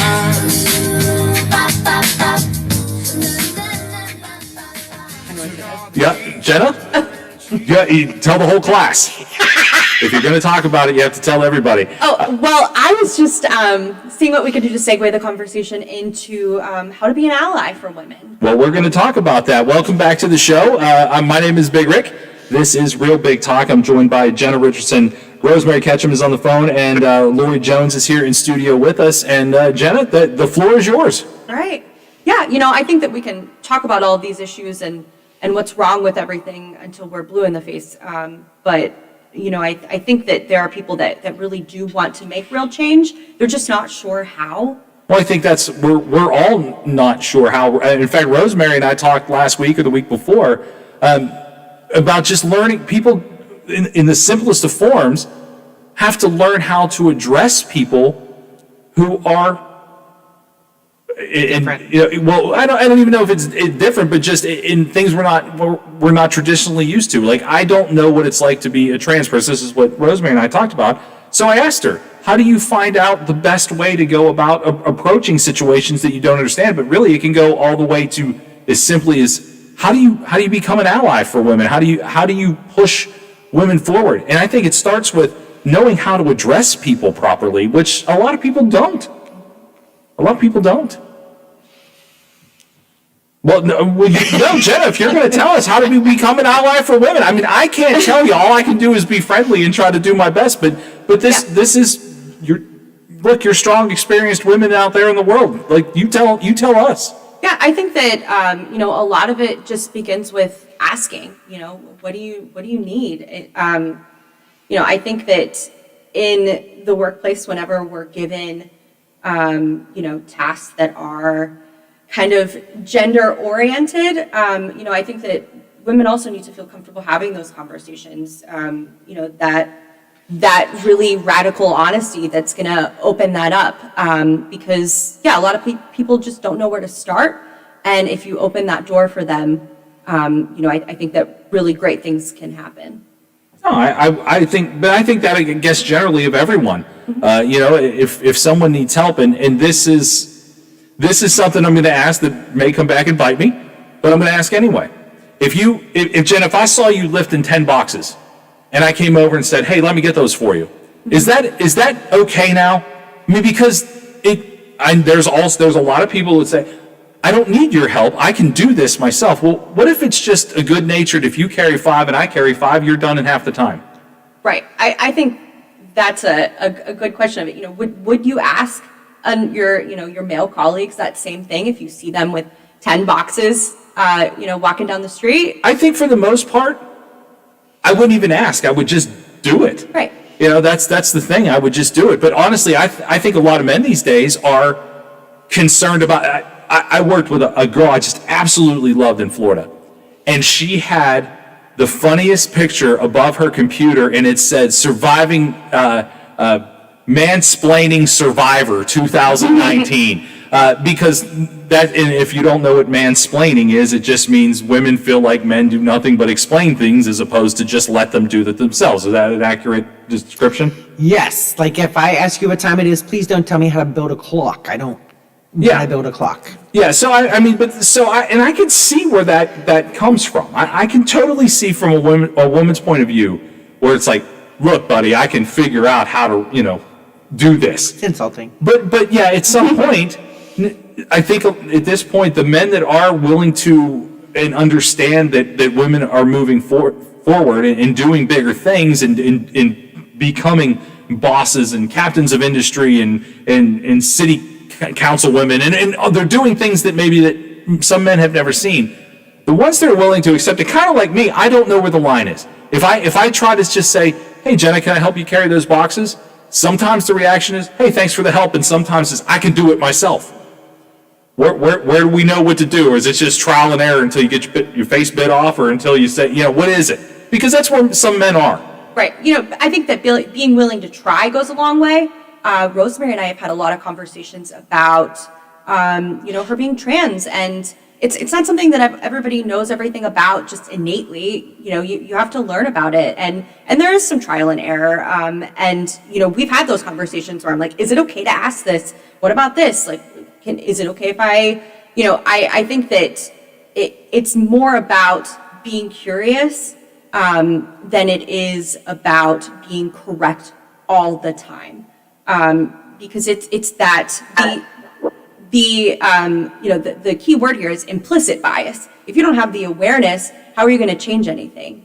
And so making that awareness is usually the first step to change. So bringing it into the forefront, putting it in your mind, and making real effort to, be respectful of, your coworkers, your wife, your cousins, whatever women are around you. Just, be curious about it. Rosemary, did you have something? I completely agree. I think that, self-awareness is really important, and I think in 2021 we all have the obligation to practice self-awareness, and we all have implicit bias, and, before you make a decision, check with yourself, check your intentions. Do I think this person is too weak to lift these boxes, or do I just want to help them? And if you just want to help them, that's absolutely perfectly fine. One of the things that I know every woman I've ever spoken to has had this moment where they're sitting in a room, whether that's a boardroom or a place where decisions are being made, and they look around and they're the only woman in the room. And oftentimes, that's normalized. When I'm in the room and it's just, me and 10 other men and then maybe a secretary that's a woman, I question why that is. And I don't question the intentions of the people there. I don't think there's, inherent explicit sexism at play, but there is a moment that I think every woman has who's been in that position that says, my goodness, this seems unequal. This is not right. So I think, when we are in positions of power, whether we are men or are women, we, I think, have an obligation and an opportunity to say, how can I balance this situation out? Who can I bring to the table? What voices aren't being heard? And ultimately, I think that's part of the way we fix this. Lori? Lori says that if you see Lori carrying 10 boxes, for heaven's sakes, ask me if you can help me. And I don't care if you're a woman, a man, a child, a dog, help me out. I never thought we'd get you an Iditarod sled and carry your boxes, but if you want the dogs to do it, I'm sure. for it. The other thing is just knowing that we all have the bias. We all have bias. That's part of human nature. And recognizing, and like Rosemary said, just checking yourself. That's the only way we're ever going to change anyway. Keeping our minds open and saying, am I trying to be offensive, or is it just my curiosity that is coming across differently? I think that's the beginning of a conversation that we need to continue to have. I want to ask this question, which may seem like it's, I don't know, kind of a silly question considering the topics we've already discovered, but in our last couple minutes here, I think it's probably worth mentioning. And I want everybody's opinion on this. When pop culture dictates women in a certain way, and I'm going to use Mad Men for an example. There's one of the most successful shows that was on television in the last 10 years, was Mad Men. It does not depict women as being necessarily strong in all situations. I've never seen it. Okay. I will back out of this conversation. Okay. Well, I mean, just think of anything, Laura. While the other ladies are talking about this, think about the way pop culture and media sometimes, it usually is a backdated program that does this, but portrays women in a fashion that is not as a strong woman as someone capable. Does that hurt where you're trying to get to as far as getting rid of this bias, or because people are seeing these successful things that oftentimes somewhat deal with women not moving forward or staying in a particular place where history has put them? Does that hinder people understanding where women should be going, are going, can go? Jen, I'll let you go first. Yeah, I think a lot of these depictions of history and, where women traditionally fit, they can definitely be used as lessons. And when I look at Mad Men, I see women that are comfortable with their sexuality and they don't care what you think. And, they're not, while I'm sure that there are characters that are dampened, I see characters that aren't really, dampened by tradition, and they're really trying to break out of that. One of the main characters is a woman that rises the ranks. Sure. I think that she's probably a perfect example for what we're talking about today, because she experiences everything. She had to start out as a secretary to get up to the big corner office. So yeah, like I said, I think that, these don't necessarily hurt women and the progress. I think that they can be seen as a lesson. And, I think that their depiction of women in a different light in that era, not all women were, like neglected housewives. Some women were pioneering and really laying the groundwork for us today. So, I usually look for women in history that I can look up to, that I can learn from, and that were really putting their foot down when nobody else was, because that's when you can really see the lesson out of it. These people that, it's easy for me to sit here today and say all of these things when I'm not living in a society like that. I'm pretty free to put my foot down and say what I want and ask for what I want. So I think that when somebody, in history, it's not popular and it's not easy. When you see those depictions, it just kind of encourages me more to fight more and fight harder. Well, good. Rosemary, you have anything? Sure. I mean, I think Jenna really covered it. It's so important, I think, to have healthy reflections, particularly of vulnerable communities, in media, because media is so very powerful. And it really reminds us, I think, how complex women are. Not every woman wants to be the CEO, but there has to be that opportunity. There has to be a path forward. And when we see those opportunities reflected in media and in real life. I mean, I'm thinking of powerful women, not just in corporate America, but in nonprofits and in so many other, areas in our economy. That, I think, gives hope and possibility, not just to our little girls, but our little boys, to say that, a woman is not just a mama, or a teacher, although those are incredible professions. A woman can also be the vice president of the United States and eventually the president. So I think it's all good, and we're really on the right path. Well, good. The last couple of minutes, Lori, I don't mean to exclude you from this, but I do think between Jenna and Rosemary and their generation, they would be best qualified and suited to answer this question. It's something, Jenna, that we started talking about a little bit during the break. The generation, I guess, essentially the one after mine that you and Rosemary find yourselves in, are by far, in my lifetime, the most accepting generation of pushing women, trans people, and just about anybody who is non-traditional in their roles forward. That's a pretty fortunate opportunity for the both of you to see the generation that you're in really doesn't care as much who you are. It just cares about what you're doing. It's pretty interesting. I mean, what is it that you think that leads your generation to this? Because my generation, I want to say Gen X started this, but really the generation following and generations following will be the ones that push it forward. So why do you think that is? I mean, you experienced going to school and interacting with people your age much more than I have. I'm not that much older than you, but I'm older than in a different generation. Why is that? Rosemary, you want to go first? Sure. I wish I could call myself young. Jenna and I are almost 30, so we've definitely, we've had our time to work with it. But I do agree. I think, oftentimes this is a generational conversation, and, even the generation after us is, accelerating at a pace that we would never have considered possible decades ago. I think it's a confluence of things. Societal progress is natural. I think, access to information has really been the inflection point. I mean, we actually now have the data that's what we've always known, and the opportunity and the platform to hear stories has never existed like it does today. Stories of discrimination and stigma, and finally, our legislation is catching up with that. Oftentimes policy is 30 years behind society, but I think all of those things play a role, and hopefully, with each generation, we get to a better space. Jenna?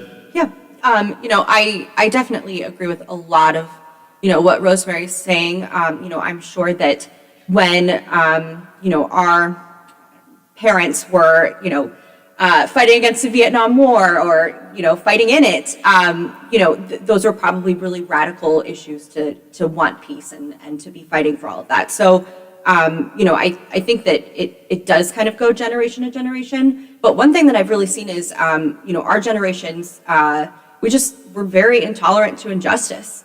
And, we're very willing to stand up to it and get more answers.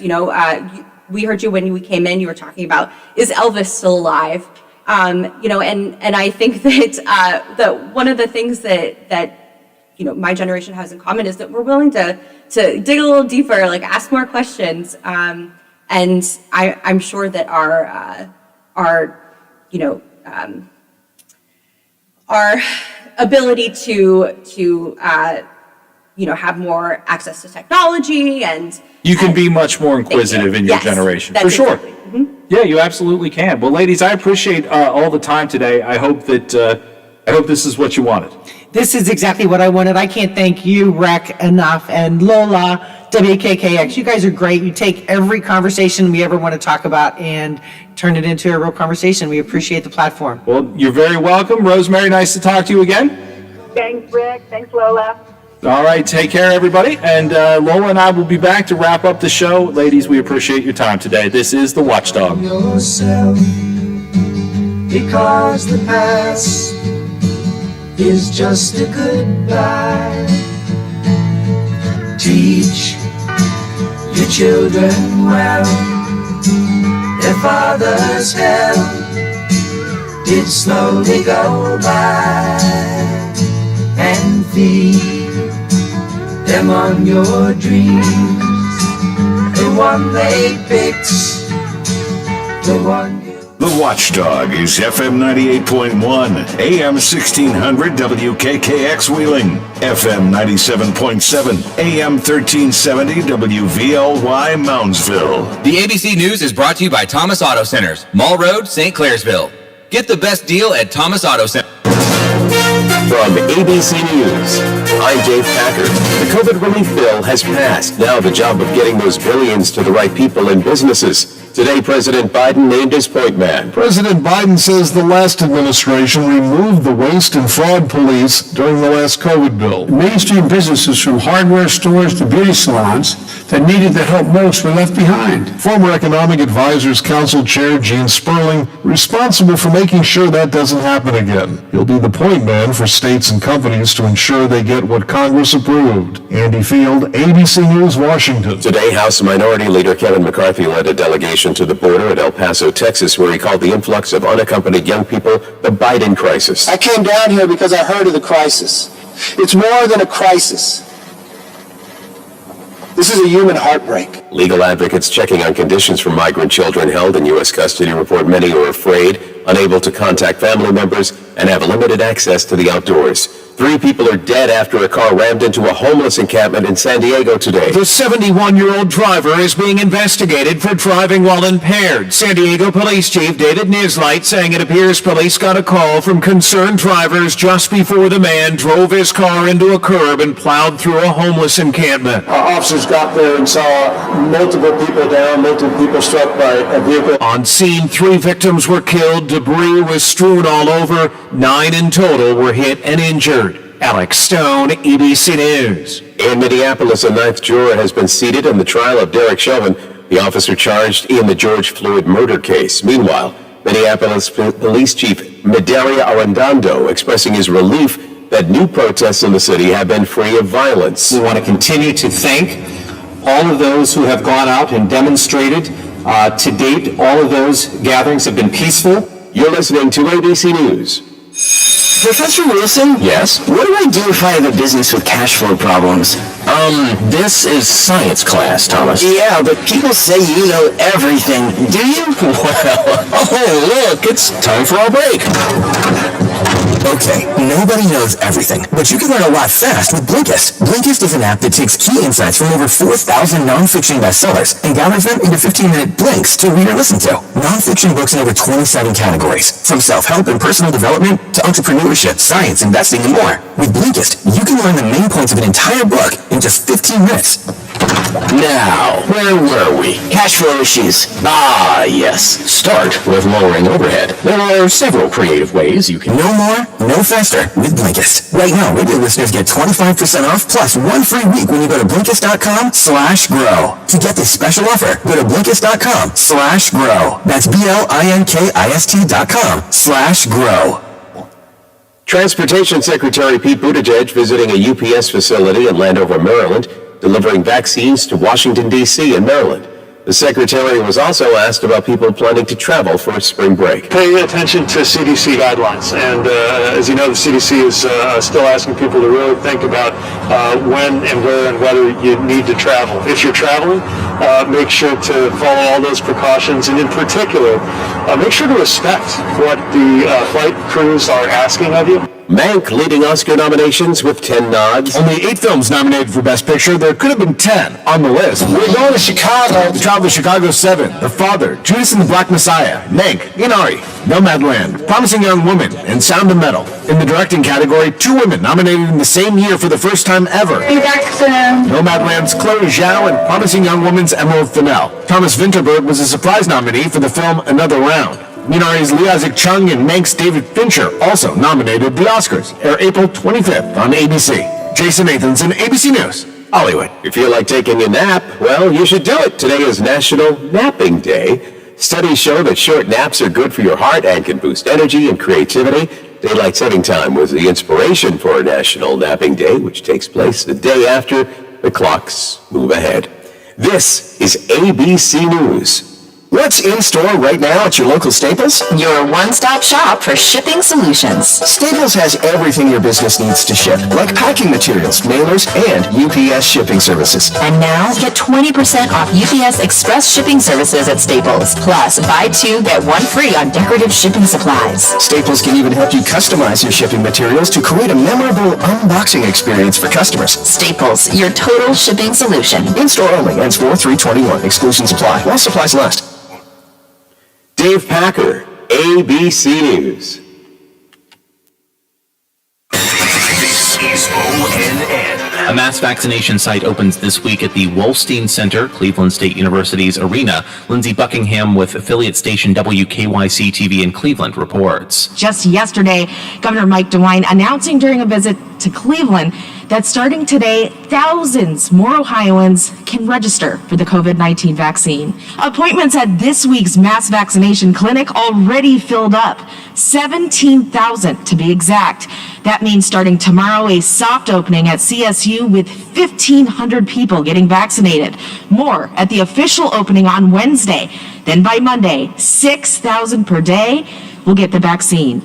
And it's now confirmed that investigators are probing whether payments to a former utility regulator played a role in the billion-dollar bailout at the center of the state's largest ever bribery scandal. Shortly before utility lawyer and lobbyist Sam Randazzo was appointed Ohio's top regulator over electricity and power generating companies, he received $4.3 million from top executives at one of the companies whose fortunes would soon be in his hands. In the months that followed, utilities giant First Energy Corporation won a string of legislative and regulatory victories worth more than $1 billion over time to it and its subsidiaries, including a nuclear plant bailout that's at the center of a $60 million federal bribery probe. For a look at state news anytime, visit ONNradio.com. I'm Daniel Barnett on the Ohio News Network. This is Dr. Mashika Roberts, Columbus Health Commissioner. The pandemic is more than a physical health issue. As parents, it's important to remember that our children are also coping with drastic life changes.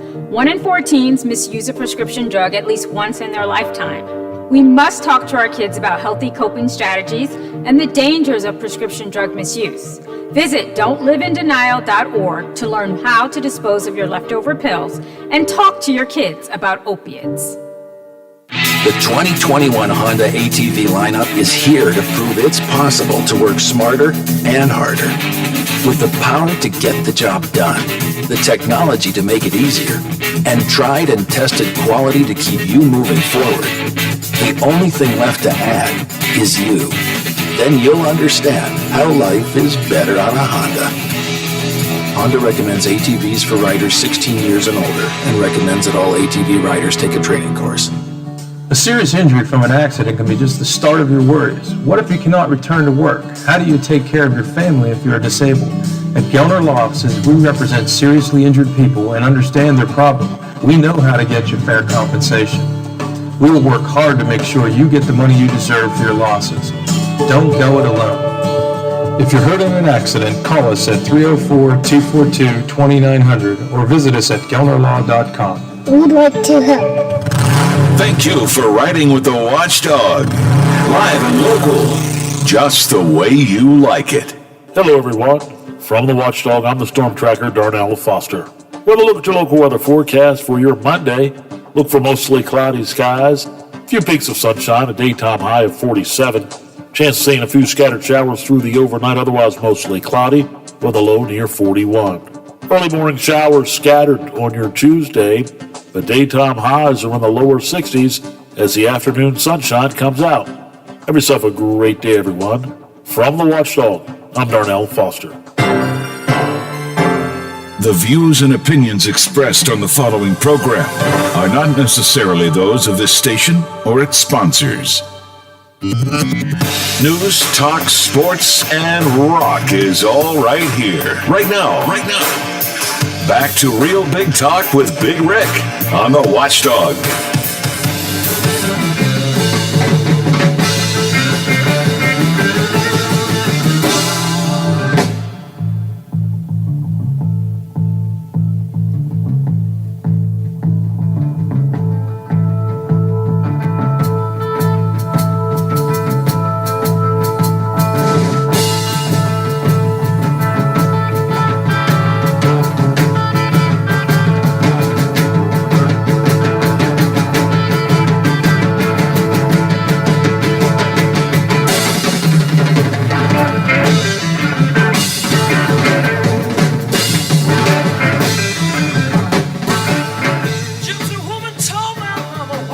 Welcome back to the Watchdog. I'm Big Rick. That's Lola. It's Real Big Talk. I survived an entire hour with 4 powerful women, one of which was on the phone, but the other 6 eyes were on me. I think I did all right. I hung in there. Yes, you did. Yes, you did. It's hard to know. It is really, truly hard to know how to approach things these days. I mean, back in the day when no one was concerned about other people's feelings, and I know that there's still a lot of people that are like that, but back in the day, I mean, a lot of guys would have just been like, well, you don't like what I'm saying, and leave.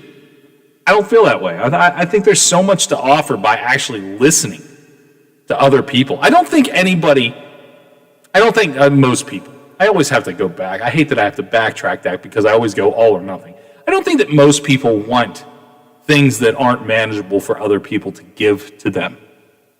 Just ask questions. Be respectful of other humans. We'll probably all be much happier. Much happier. Want to mention to you, 304-214-1600 is our phone number. You can watch this show live as it happens on our Facebook page, or you can head on over to watchdognetwork.com to watch our streams and listen to them. You can also now find it is up, it's official, it's out there. You couple of guys that got in, guys and ladies that got in on the play-in round this afternoon to get into our big screen TV contest. Well, you have been assigned, my friends. Everybody's team and who they are is up right now at the Watchdog Facebook page. So get there, check it out, and find out who your team is. You can do all of that Facebook page or over at our website, watchdognetwork.com. So I'm pulling it up as you are, if you are getting into that and just want to see what teams you got. You can do that right now. Also got a couple of programming notes tonight.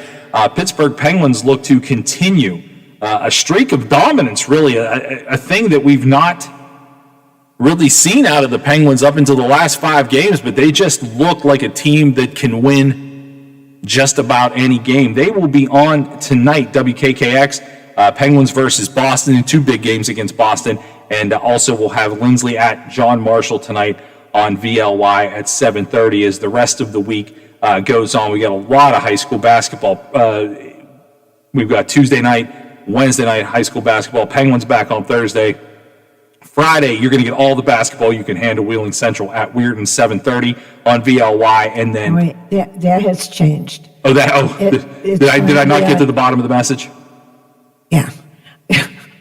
There was a lot. I got 12 messages during our conversation. It's going to be on WKKX because they figure it will be over with by 8:45 when WVU starts. Oh, okay. Well, there you go. We got plenty of basketball for you this week. And one of the things that I want to make sure I get to, and I know I'm a little discombobulated after that long conversation and catching up on the messages and what's happening in the world. I got to tell you guys, we talked to Paul Klinowski a couple times leading up to what he did this weekend.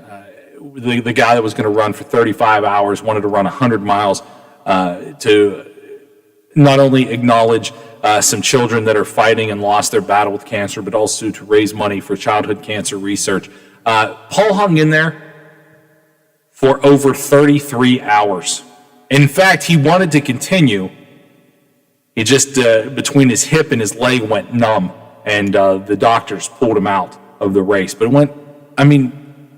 it's still an impossible goal that he somehow, it's 33 plus hours. It's unbelievable. Gave us also a very nice shout out to on his Facebook page. He is recovering. I've been in touch. He is going to come in and talk to us about that grueling race. And still opportunities for you to help. They're going to sell T-shirts and stickers and various things that will all go towards cancer research for children. Only 4% of our total budget for cancer research in America goes to cancer research for children. I don't even know how that's a possible thing. I don't get why it's that low of a number, but he has certainly brought that to light, and can't congratulate him enough. Watching what he did all weekend it was mind-blowing. As I went through it, I had a wonderful weekend. I watched some Nailers, I watched the Penguins, I went and played golf. I did a lot of things that I just really enjoyed and started to feel normal, and then I would keep up with what PK was doing. on his Facebook page, and I'm just like, that's just a monumental task. I don't know how he did it. But I am so damn proud of that guy.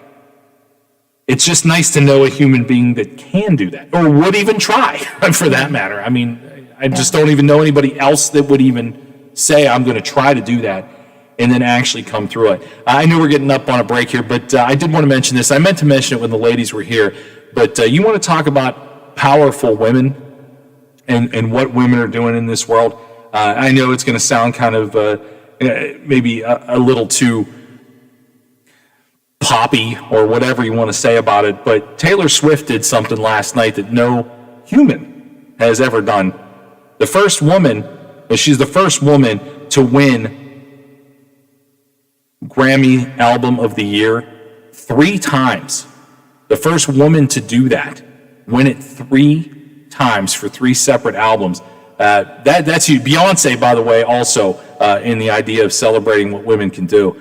She set Grammy records last night. She had 9 nominations. I'm not so much into the Grammys, and I know I'm a music guy, but the Grammys to me have always been self-indulgent for the people that are in the in crowd, and they don't really overly acknowledge the music that I love. They're not really great about acknowledging rock and roll in its traditional form. I mean, there's rock categories, but honestly, they're bands that play.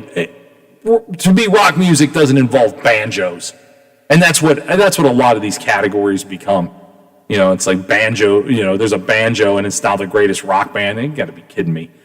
So they don't really acknowledge the things that I love. Last night, I felt like they had an opportunity to maybe get me back, get some of the rock listeners back and interested into the Grammys.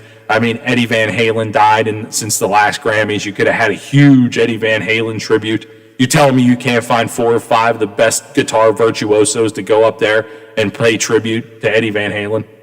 But of course, the Grammys continue to disappoint. But nonetheless, Taylor Swift did something last night no woman has ever done. 3 albums a year, Grammys. First woman to ever do that. It's pretty impressive. I hate to say how much I actually think Taylor Swift is talented. I really do. I mean, she's a beautiful woman, and she obviously was a great role model for young girls and things like that. But she can write songs better than most people. You don't have to like it to appreciate what a great songwriter she is. So congratulations to her. We'll take a quick break. We'll come back, get into some more topics. We'll get into some sports stuff as well. Take your phone calls. This is The Watchdog. Listen to the Bill DeFabio Variety Show with Bill DeFabio and Lola Miller. Weekdays noon to 2 on the Valley's only network dedicated to live and local talk radio. The Watchdog. For all of your IT needs, visit OmniPerforms.com. Omni Strategic Technologies, the only IT company that the Watchdog trusts. It's tournament time, and with so many games going on, who wants to bet just one? And that's why you'll love betting parlays on FanDuel Sportsbook. It's a great way to combine bets from different games for an even bigger win. And guess what? FanDuel is here to help if your parlay doesn't go as planned. They'll give you up to $25 back in site credit if your parlay of 3 legs or more falls 1 leg short. That's 1 parlay per day, each day of the tournament for new and existing users. And that's just one of the reasons why FanDuel is America's #1 sportsbook app. They're always hooking us up. The app is easy to use, lots of bet options to choose from, always exclusive, always on promotions, and when you win, you get paid in as little as 24 hours. So sign up right now, download FanDuel Sportsbook, use promo code Monroe, FanDuel Sportsbook, promo code Monroe. You must be 21 or older, physically present in West Virginia or Pennsylvania. The refund is issued as non-withdrawable site credit that expires in 7 days. Maximum refund $25. Terms apply. See sportsbook.fanduel.com for details. Gambling problem? 1-800-GAMBLER. Now, during the Jim Robinson Ford Lincoln Toyota Pre-Owned Super Sale, select from over 80 vehicles in stock, starting under $5,000. Most are local trades, many with 1 owner. Hurry to Jim Robinson at the Highlands, home of lifetime powertrain protection. Now, during the Jim Robinson Ford Lincoln Toyota Pre-Owned Super Sale, select from over 80 vehicles in stock, starting under $5,000. Most are local trades, many with 1 owner. Hurry to Plumbers and Steam Fitters Local 83 want to thank the owners and contractors of the Ohio Valley for using their locally trained workers to help build for the future. Local 83 helps design, fabricate, and build the gas infrastructure for the oil and gas industry here in the Ohio Valley. Plumbers and Steam Fitters Local 83 is 300 members strong and growing. They also do residential, commercial, and industrial work on both sides of the river. For more information, call Plumbers and Steamfitters Local 83 at 304-233-4445. Hi, this is Shauna Johnson from Metro News, just one of the contributors to the Watchdog Morning Show with Howard Monroe. Listen and stay informed every weekday right here.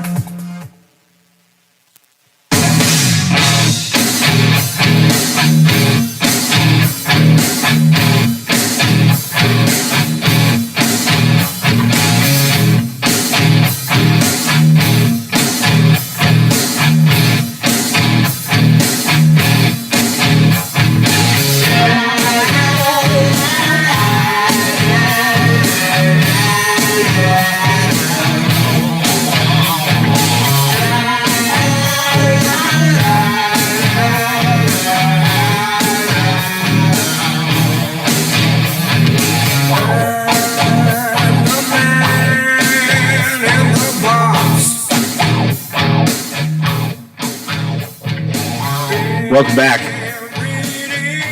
I can't help but notice this studio did the one thing I made sure that I would not do. I turned ahead all my clocks at home in my cars. This studio clock did not get turned forward. I'm like, wait a minute, it cannot be 3:20. I have been talking for 2 hours plus, and the clock just didn't get updated. Now the computer clocks did, but the big one that I look at, I'm like, wait a minute, I'm super confused, but we're good. It's 4:21. All is right with the world. Your stimulus checks. Will that make it right for you? Will that help you? Some people are already starting to see them pop up in their accounts. If you're getting a printed check, it might be a while. But if you have direct deposit for your check, you could be seeing it. You could have seen it already.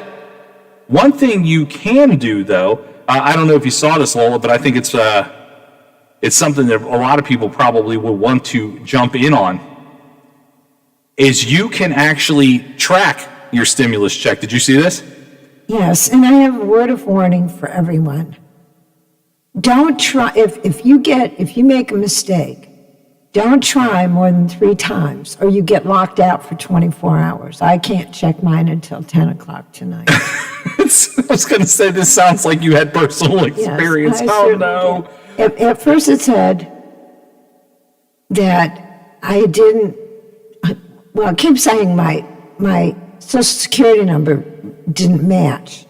Now, there's only one, and it's the same one I've used for all my tax returns, so I tried. They said it went online yesterday. Well, I figure, probably because it wasn't supposed to go online until tomorrow. So, I must have gotten caught in a bug. Yeah, I was going to say that you must have got caught at the beginning. When they tried to, and this, look, I had someone who was incredibly wonderful that stepped up and helped me do this, but when I had to first file for unemployment when the pandemic started, I went on 4 months without actually getting my unemployment because the PUA website, when it launched, obviously everybody crashed it immediately. But once they started to work the bugs out, they didn't actually offer the drop-down menu that I needed, which is collecting in this state but living in this one. Yeah. And so I know when something happens and they don't realize that they have that bug, everybody gets locked out, everybody gets into mass hysteria. But you should be good to go to check your payment status by you said 10 o'clock tonight for Lola, but everybody should be able to do this right now. irs.gov/coronavirus/get-my-payment. All you have to do is type in stimulus tracker into a Google search, and you will be able to come up immediately. This website, it's real simple. I mean, all you have to do is know your social and your address, and you should be able to find out when yours is coming in. I just did mine just to see. I had it on the list of things I wanted to mention to you guys today, and mine appears to be coming on the 17th, so just a couple of days away from me. But you can go ahead and check that online at just Google search, actually, stimulus tracker. It's a lot easier than trying to remember the actual website. I'm interested to see what people do with this. I was thinking about mine because I feel, and I don't know, Law, I know you said that a lot of you are going to go to the gas company, and a lot of people have those basic needs that need to be met. get caught up on this bill, get this bill. Gas, of course, the gas bill always seems higher. It's just during the winter. You have an older house, you're gonna have a monster gas bill. I mean, there's just no way. And I know that a lot of people have to catch up on that stuff. And I have bills that I need to pay with mine too. But I also feel, do you feel any sense of needing to actually spend it out there in the world on something frivolous? Yes, I would love to be able to do that. Well, I don't mean just love to do it, because I think a lot of people, there's all something. I passed the boot outlet on my way back and forth. Yeah. And I got to tell you, I've always wanted a pair of cowboy boots. I am not a cowboy, not even close to a cowboy. But the idea of slipping these bad boys into some ostrich boots doesn't sound... Why? I don't know, but I've been thinking about this, and you guys are welcome to get in on this too. I want to know what you're going to do with your stimulus. 304-214-1600. 304-214-1600. Whether you like it or you don't, you thought it was a good idea or not, the fact is, if you're going to get a stimulus check, it's still going to come to you, and you're probably not going to send it back. So what are you actually compelled to do with it? I feel like the most irresponsible thing I can do is the thing I want to do the most, and that is go out and spend it. Because I want people to go back to work. I want to go... sometimes it's nice to treat yourself to something nice, something that you don't need. I mean, how do you think people get into crazy debt? I don't want to get into crazy debt, but this is essentially found money or refunded money is how I look at it from the government that I've paid into it. I do feel compelled to go out and spend it on something that I probably don't need to spend it on. Well, then do it. Do it.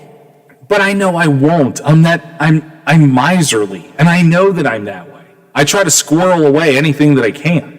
And this is a perfect opportunity, I guess, to squirrel something away I didn't know I was getting back. But I do. I don't know if most other people are feeling that need to go out and spend it, but I just kind of want to. And I think about the things that I would spend it on, and they're all things that I absolutely, positively don't need. Like, I don't need a pair of cowboy boots. I just want them. And I don't even, you know what would make me mad? And because I see that damn boot sign. It's a huge boot sign. I can't do it. I want some boots. I would never wear them. And that's the thing. I wear the same stuff all the time. I mean, my wardrobe is pretty basic. If it's a black Penguins t-shirt and some jeans and a same hat, a couple of sweatshirts, that's what I got. And that's what I do. So I don't even know what I would go spend it on that I would actually use. It's not enough to buy a truck, but it's also, which I would use. So it's not enough to do the big things that I want. I think too big about it, I think is my problem. But yeah, I see that boot sign. Now is the time, I think. I'm not just saying this because I work at a radio station. But if you own a business, now is the time you need to advertise, because in the next 2 weeks, everybody's going to have money in their pockets. If there's something in the world that you're trying to sell, hell, go around your house, find all the things you don't want and put them on Facebook Marketplace. People are going to have money for the first time in a year. Maybe that I think people are going to be compelled to spend money on things that they absolutely don't need. And I feel like I want to do that too. But I think if you own a business right now, I know it's got to be so tough. I know so many businesses were affected, but I really think the ones that went out on this are the ones that go, you know what, I'm going to spend a little money and let people know that my product is here and available. When you've got everybody with money in their pockets right now. The people that aren't getting stimulus checks probably still have some money in their pockets from before, but the people that you can reach right now that have money that don't normally or haven't had it in a while, I would sell everything. I mean, seriously. I go buy a boat, go do something, just do something. But whatever it is you sell, whatever your product is, right now is the time to advertise it. I just go buy some water skis. Why? I don't know. I don't have a boat to attach them to, and I probably can't do it. I'll probably break my neck. But I might just go do it just because it's something that you can do. Right now, I think that's who's going to seize the opportunity of the businesses that go, we're open for business, and this is a new thing. I keep thinking about new golf clubs. Well, there you go. Yeah, I mean, it's something that I would use. It's something I would use. It's something that I absolutely don't need, because yesterday my golf clubs played pretty well. Even with me attached to them, they played pretty well. New ones always play better. I keep telling myself that. I keep telling myself that. So, but if you want to, you can check your status of where your payment is, just Google search it. You can just put stimulus tracker into a Google search. If you want to find the real website, go directly to it. It's irs.gov/coronavirus/get my payment. Get my payment. It's just fun to say. The whole snow job on the whole thing. I mean, people are mad about the 1.9 trillion. I think it's an absurd amount for not all the right things. But the things that I have seen about it, I will say this, and I never thought I would wane on this. I love the fact that infrastructure is starting to get pushed. Now, I don't know how you're going to pay for it after just dropping 1.9 trillion on stimulus, but finally, because the infrastructure of America is awful. Mm-hmm. Like, it is awful. We do not. Kyle said to me on Friday, he said, do you realize in this country, instead of fixing railroad tracks, we just pave it in and make it, oh, look at this nice bike riding trail. Like, we don't fix things. Here. Yeah, we do. Here. Yeah. We do. And now the things that I see being discussed, a lot of this stimulus money is going to help with infrastructure in local places. Plus, I mean, look, this is, we're in Wheeling. Our infrastructure is not great. It's not great. But the idea of fixing infrastructure in America is a topic that is coming up now. And as much as I don't like not having some bipartisan participation in some of these things, if infrastructure becomes something that the Biden administration is absolutely going to push for, they can get the votes to do it. Mm-hmm. And as much as, again, I don't want my taxes to go sky high, I don't even know that that's an option anymore. I think all of our taxes are going to go sky high. If they're addressing the infrastructure issue, that matters. That actually is money that you can say, I might not like it, but it's probably money well spent as long as it's focused on actual infrastructure of America. So before I get too judgy about this stimulus, I want to see what it does for the economy and this next round of money, that the Dems are going to spend. If it's on infrastructure, they can't be mad about that either. We need it desperately. We're going to take a break. We'll come back. We'll get to some sports as we wrap up the day here on The Watchdog. The Metro News Update is brought to you by Thomas Auto Centers, Mall Road, St. Clairsville. Get the best deal at Thomas Auto Centers. West Virginia Metro News, I'm Jeff Jenkins. An initial court appearance is scheduled this hour in federal court in northern West Virginia for Morgantown sandwich shop owner George Tanios. The 39-year-old Tanios has been charged in connection with the January 6th U.S. Capitol riot. He's one of two suspects arrested and charged with assaulting U.S. Capitol Police Officer Brian Sicknick with bear spray during that riot. Sicknick would later die. These charges, though, are not associated with the death. They don't name the death in the charges as the investigation continues. Full story right now by Metro News statewide correspondent Brad McElhaney at WVMetroNews.com.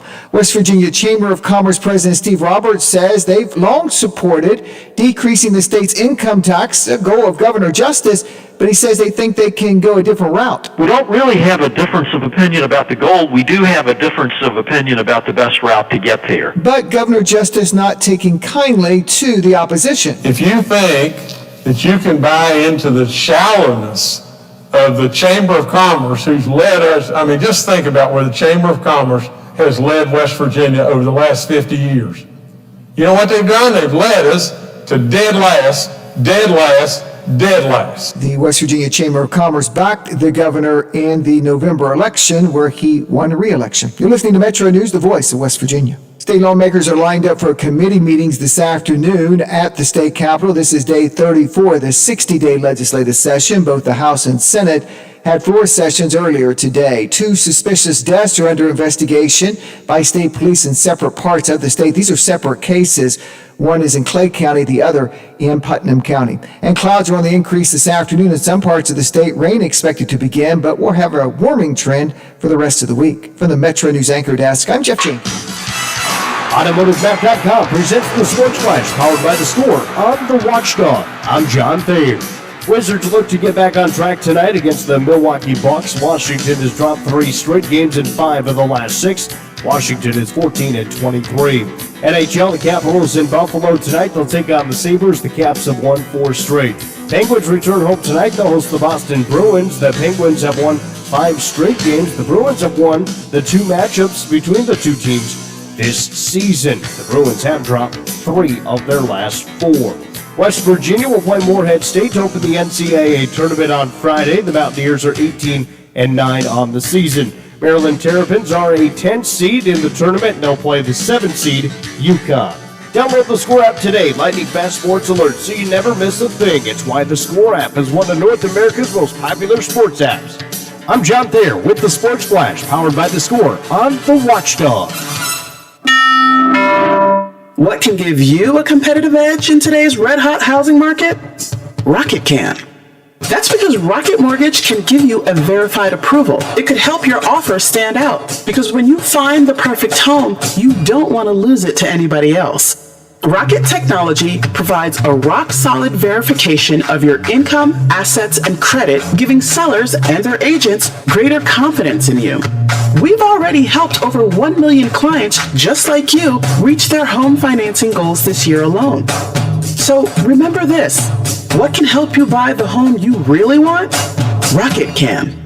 Go to rocketmortgage.com or call us today at 8338-ROCKET. That's rocketmortgage.com or call 8338-ROCKET. A verified approval is based on an underwriter's analysis of your individual financial information, appraisal, and title report. Call for cost information and conditions. Equal housing lender licensed in all 50 states and MLSConsumerAccess.org. Imagine yourself in a Toyota, like a new 21 Highlander or the all-new 21 Sienna, both with $1,500 cash back. Or check out our new 21 RAV4 and take up the $1,250 cash back. Or a new 21 Camry with up to $1,750 cash back. Visit buyatoyota.com for more deals, local inventory, and to find a dealer near you. You can take cash back or apply toward down payment. Offers vary for hybrid models and exclude TRD models. See your dealer for details. Ready, set, go get your Toyota today. Offers end March 31st. Toyota. Menards has Sylvania's new True Wave Natural Spectrum LED bulbs. They offer the best in lighting technology and bring out the positive feelings of happiness, relaxation, and warmth while reducing eye strain and improving the sleep cycle. A 4-pack is $5.99 after sale price and 11% rebate. Get 11% off everything now at Menards. Good through March 20th. Savings are a mail-in rebate. Some exclusions apply. See store for details. Save big money at Menards. In a hurry and need to see a doctor? The Woodsdale Health Center and Walk-In Clinic is located across from Little Caesars on National Road. Open 7 to 7 Monday through Friday. Patients can receive primary care, treatment of minor illnesses and injuries, wellness visits and physicals. There's also a lab draw station open from 8 to noon weekdays. A division of Wheeling Hospital, the Woodsdale Health Center is led by family physician Dr. Michael Wilson. Call 304-234-1971. They'll take good care of you. Wake up to the Ohio Valley's favorite morning show, the Watchdog Morning Show with Howard Monroe. Weekday morning, 7 to 10 a.m. Only on the Watchdog.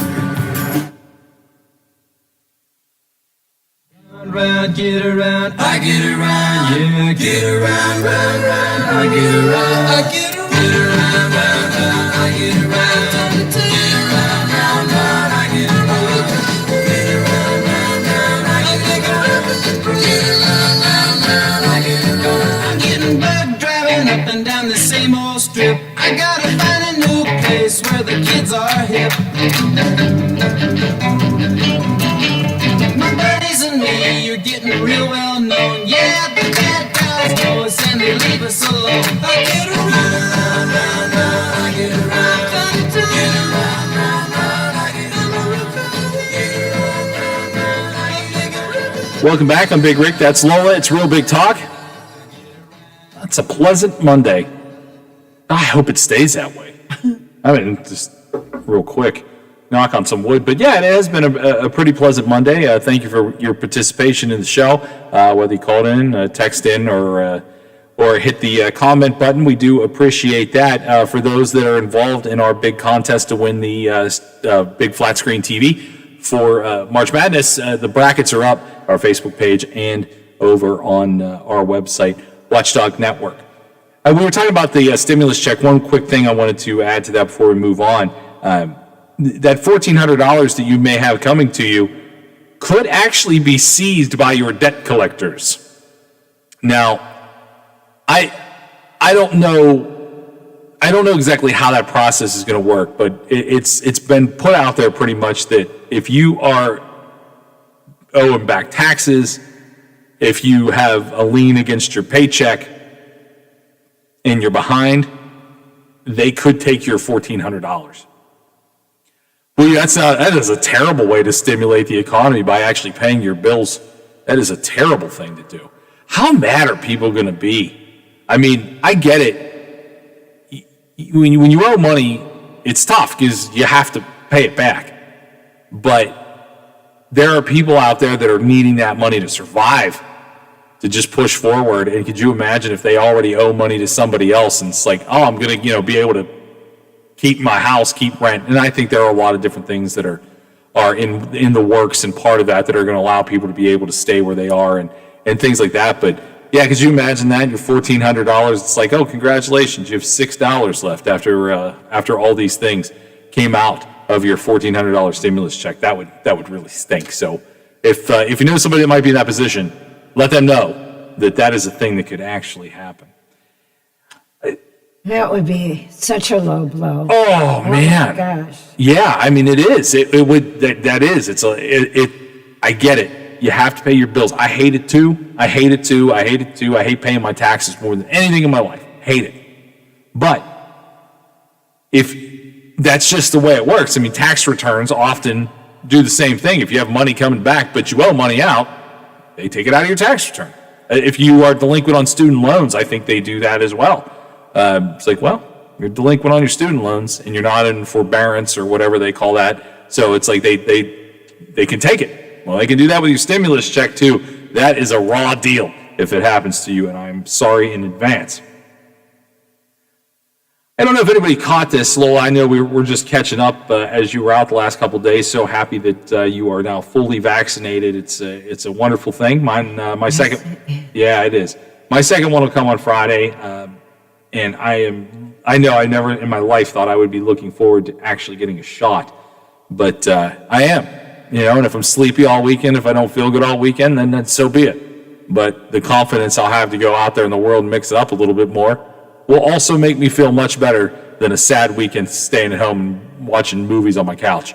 So I can certainly live with that. But in those couple days, we really haven't had a chance to catch up for 4 days. Did you see the story about the Oklahoma high school basketball announcer that dropped racial slurs in the middle of a broadcast? Well, in the beginning of a broadcast.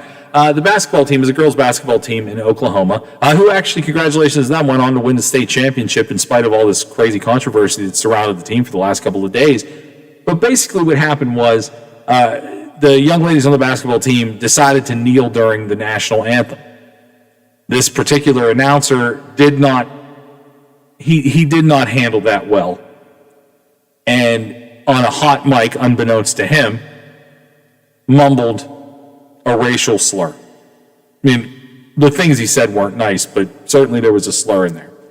Now, to tell you that I've never said anything that got picked up by a hot mic would be a lie.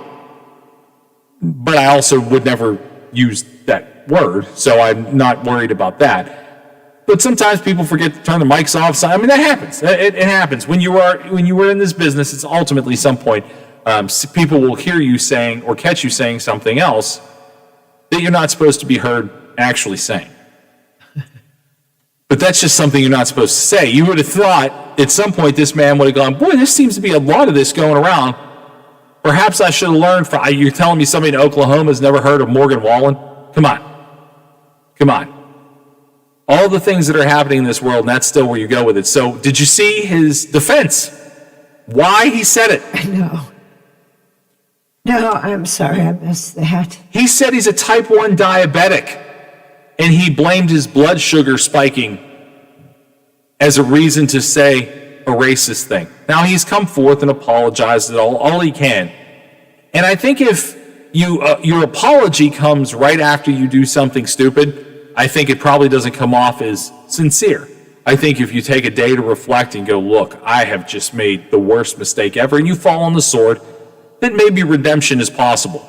If you blame being diabetic on this, I think it comes off as really not sincere. In fact, when I was discussing this with someone over the weekend, she said to me, and I thought it was pretty interesting, she was like, I'd be insulted if I was diabetic. I know. And I don't know that she's wrong.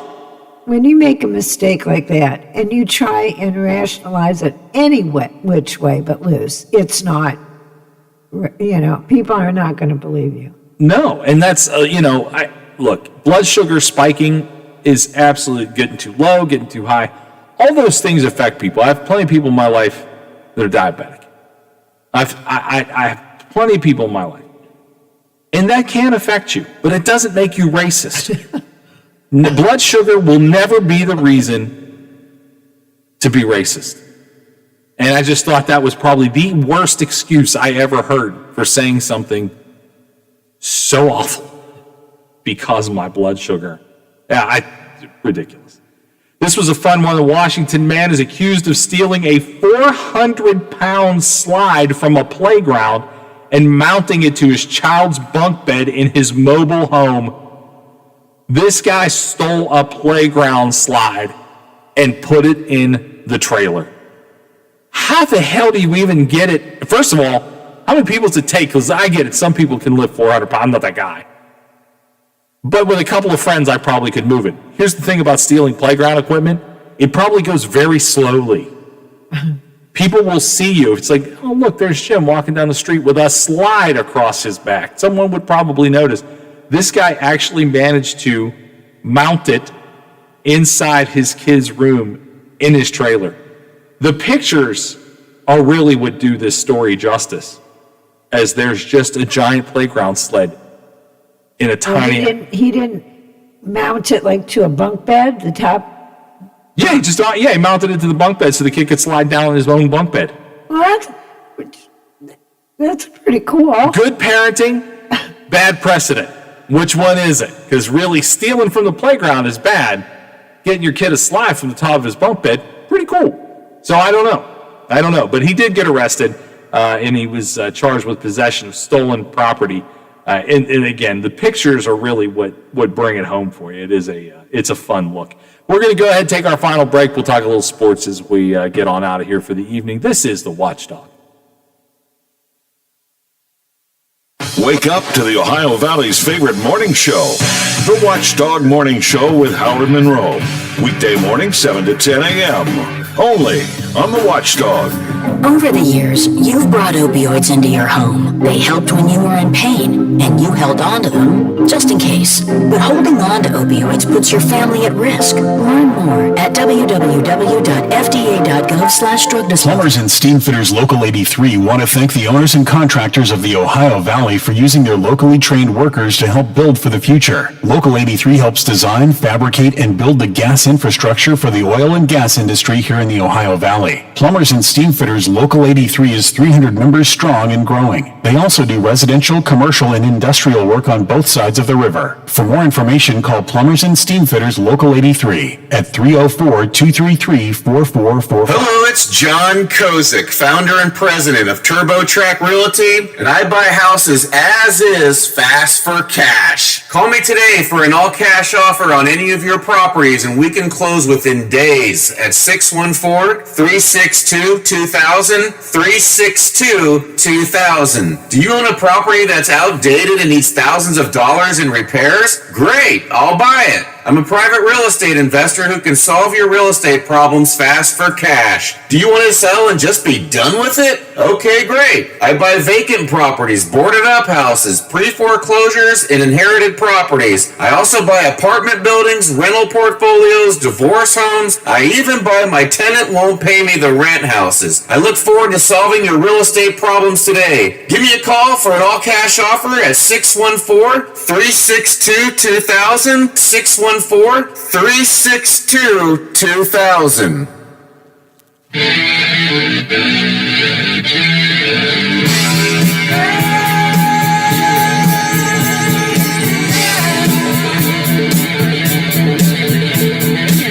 Here come the jesters, 1, 2, 3.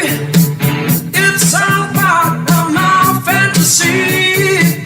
I love the music and I love to see the crowd dancing in the house and singing out loud. Yeah.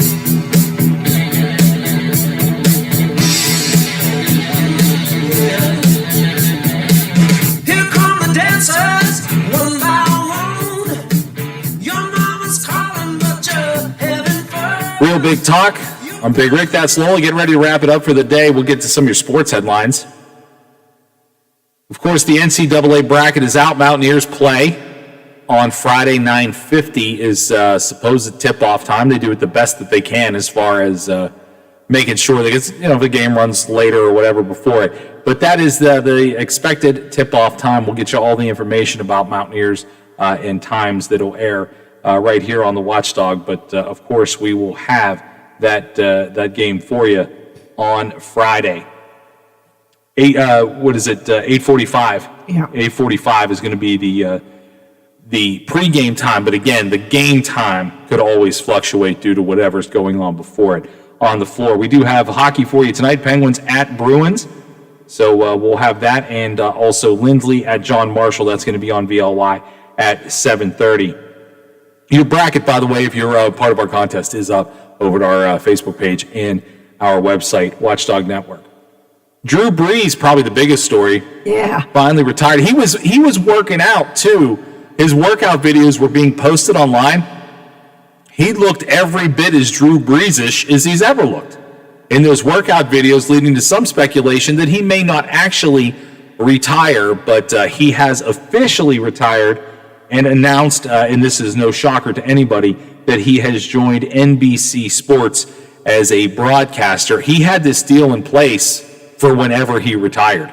This has been a deal set for a long time for Drew Brees. So I'm happy for him.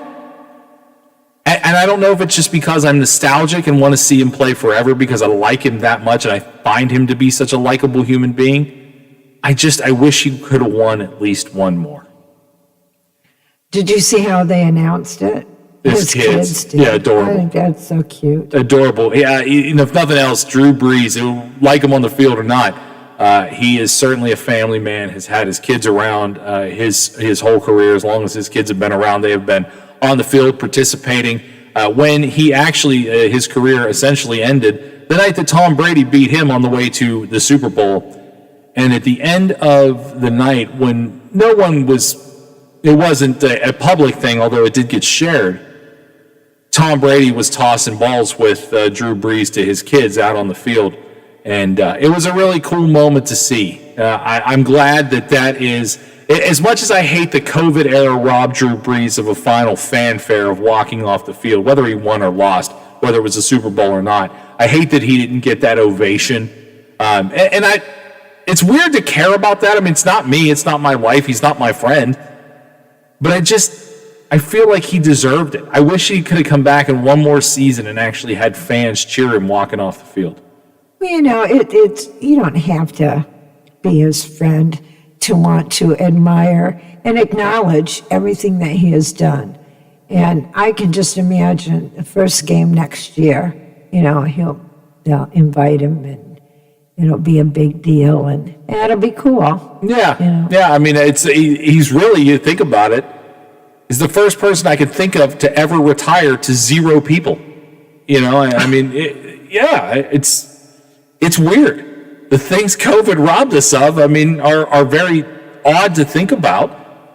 People like Pouncey retired, people. But were people there the final game? I don't remember.